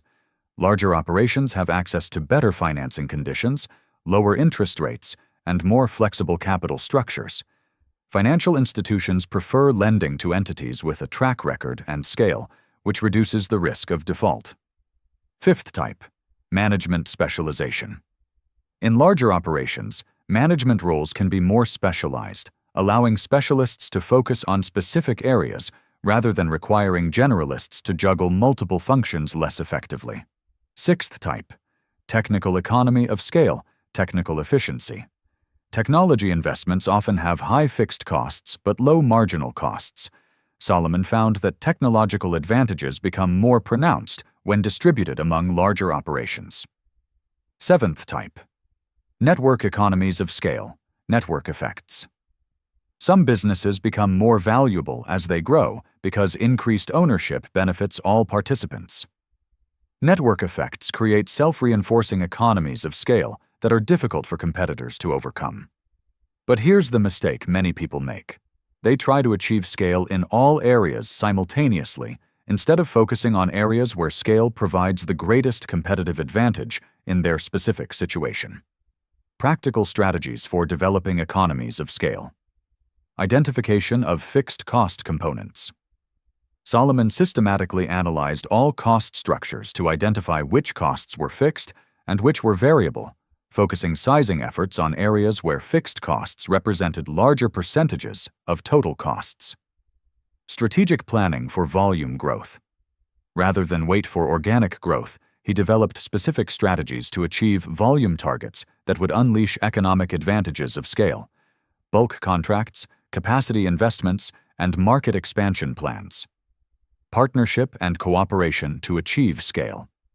When individual scale was insufficient, Solomon formed partnerships with other companies to achieve collective scale in purchasing, marketing, or technology investments.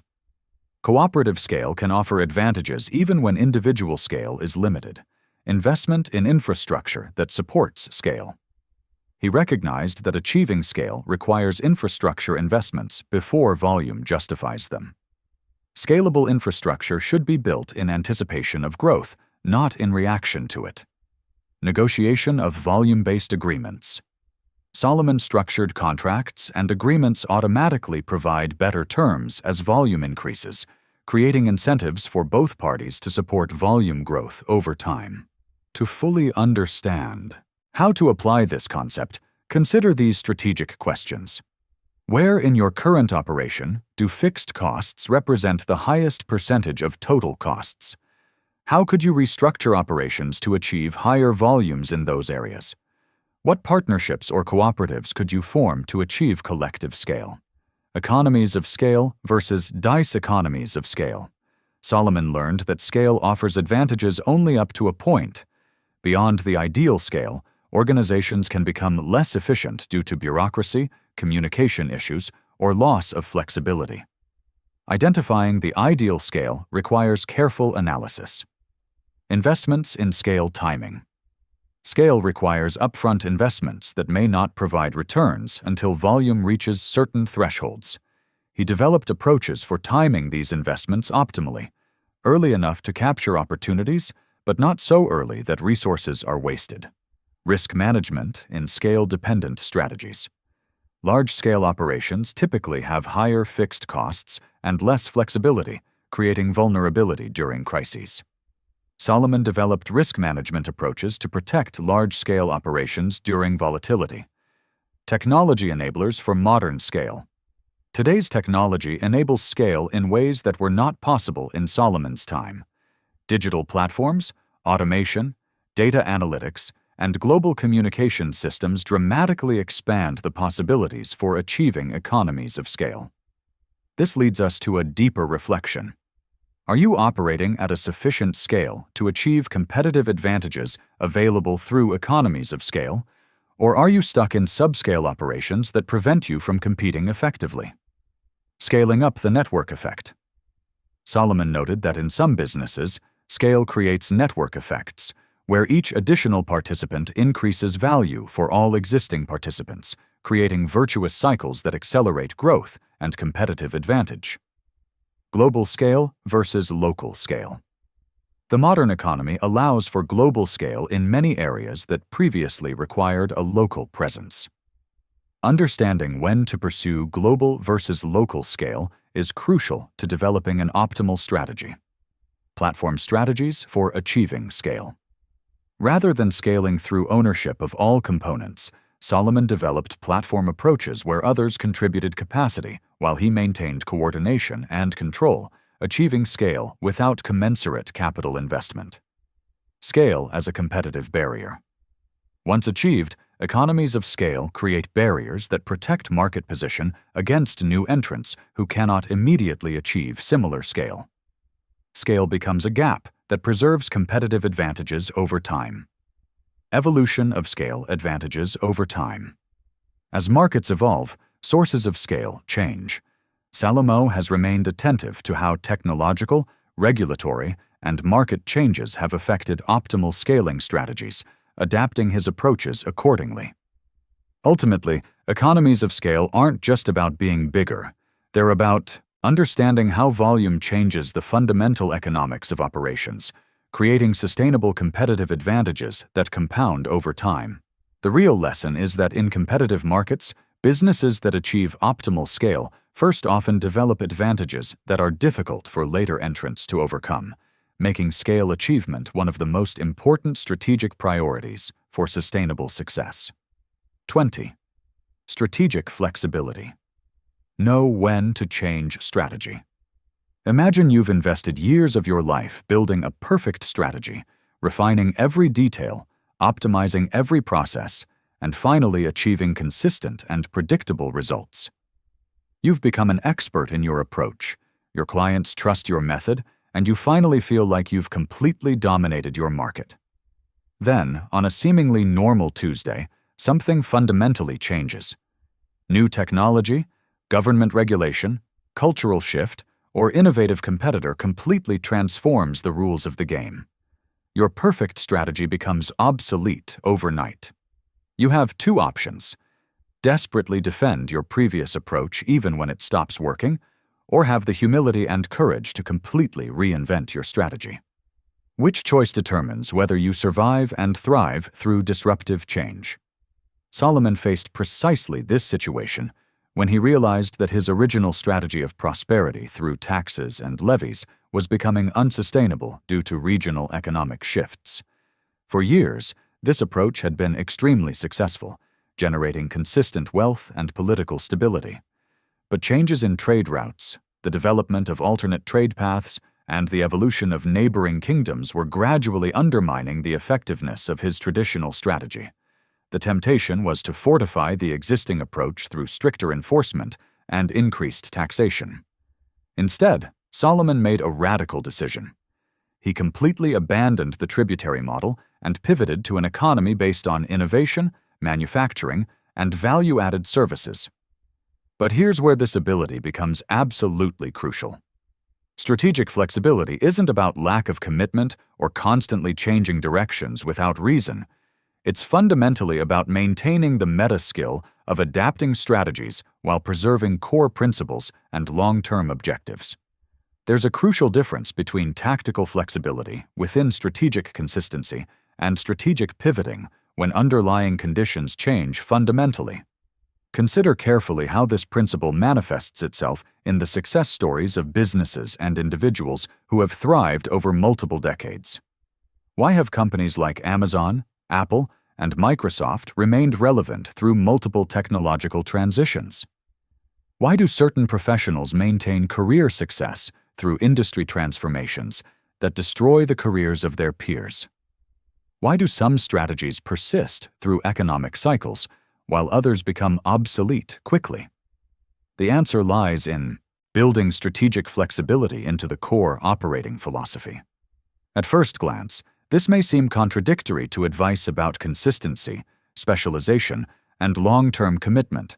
But when you analyze cases of sustained success more deeply, you realize that true masters combine deep commitment to core principles with tactical flexibility in implementation and strategic adaptability when conditions warrant fundamental changes. Now, consider this reality about the modern pace of change. Strategies that worked perfectly in stable environments can become liabilities in rapidly changing contexts. Flexibility becomes not only advantageous, but essential for survival in volatile environments. The 5 levels of strategic flexibility. First level, tactical flexibility, execution adjustments. Solomon maintained flexibility in how strategies were implemented day to day, allowing for adjustments based on immediate feedback, changing conditions, or unexpected obstacles without altering the fundamental strategic direction. Second level, operational flexibility, process adaptations. He developed the ability to modify operational processes, systems, and procedures when improved methods became available, or when existing processes proved inadequate for changed circumstances. Third level, portfolio flexibility, resource reallocation. Solomon maintained the ability to shift resources between different activities, investments, or focus areas based on changing returns, opportunities, or strategic priorities without abandoning all existing commitments. Fourth level, strategic flexibility, business model evolution. When fundamental assumptions about the market, competition, or value creation proved incorrect, he was able to develop business models while preserving core competencies and relationships. Fifth level, existential flexibility, identity reinvention. In most extreme cases, Solomon could completely reinvent identity, role, or purpose when external changes made the previous identity unsustainable or suboptimal for the new environment. But here's the challenge many people face. They confuse flexibility with indecisiveness or lack of strategic focus, leading to constant changes that prevent deep expertise development in any area. Practical strategies for developing adaptive capability, environmental monitoring, and early warning systems. Solomon established systematic processes to monitor changes in technology, regulation, competition, customer preferences, and other factors that can impact the effectiveness of the strategy. Early detection allows for proactive adaptation rather than reactive crisis management. Scenario planning and contingency development. He regularly developed multiple scenarios for how the environment might evolve and created contingency plans for each scenario. Pre-planned alternatives allow for a rapid response when conditions change unexpectedly. Modular strategy architecture. Solomon structured strategies into modular components that can be modified, replaced, or recombined without disrupting the entire strategic framework. Modular approaches allow for surgical changes rather than complete overhauls. Continuous learning and skills development. Maintaining strategic flexibility requires continuous learning to develop new capabilities that can become relevant as conditions change. A broad skill base provides more options during strategic transitions. Strong network relationships in various areas. Flexibility benefits from relationships with people across industries, functions, and geographies who can provide insights into changes and opportunities outside the immediate environment. To fully understand how to apply this concept, consider these questions. What early warning signals should you monitor to detect when your current strategy may need adjustment? What alternative approaches could you pursue if primary strategy becomes less effective? How can you maintain strategic flexibility without compromising focus? Paradox of flexibility versus commitment. Solomon learned that effective flexibility requires a strong commitment to underlying principles and values while remaining open to changing specific strategies that align with those principles. A core identity provides stability, while tactical approaches remain fluid. Cost of flexibility versus benefits. Maintaining flexibility has costs. Diversified capabilities may be less deep, multiple options require resources, and preparing for alternatives consumes time and attention. He developed approaches to balance the benefits of flexibility with the costs. Timing of strategic pivots. Knowing when to persist through temporary difficulties versus when to pivot strategies is a crucial skill. Salamo developed criteria for distinguishing between temporary setbacks that require persistence and fundamental changes that require strategic adaptation. Communication during strategic changes. Strategic flexibility can confuse stakeholders who expect consistency. He developed communication approaches that explained strategic shifts within the context of consistent underlying principles and long-term objectives. This leads us to a deeper reflection. Are you prepared for strategic change when external conditions warrant it? Or are you too committed to current approaches to adapt effectively when necessary? Cultural and psychological factors in flexibility. Some cultures and personality types are naturally more comfortable with change, while others prefer stability. Solomon adapted flexible approaches to work within cultural constraints while maintaining adaptability. Technology enablers for strategic flexibility. Modern technology enables faster strategic testing, faster market feedback, and lower experimentation costs, making strategic flexibility more practical than in previous eras. Digital tools can accelerate adaptive cycles. Organizational design for flexibility. Large organizations can become rigid and resistant to change. Solomon developed organizational approaches that maintain flexibility, decentralized decision-making, cross-functional teams, and cultures that reward adaptation. Risk management through flexibility. Strategic flexibility itself becomes a form of risk management, reducing reliance on a single approach and providing alternatives when primary strategies face challenges. Diversified strategic options reduce overall risk. Innovation through strategic experimentation. Flexibility allows for systematic experimentation with new approaches while maintaining current operations. An experimental mindset accelerates innovation and the discovery of improved strategies. Ultimately, strategic flexibility isn't about being wishy-washy or inconsistent. It's about developing the meta-competency of thriving through change while maintaining clear purpose and direction. The real lesson is that in a world where change is accelerating, your ability to adapt strategies while preserving core values may be more important for long-term success than perfection in any single strategic approach.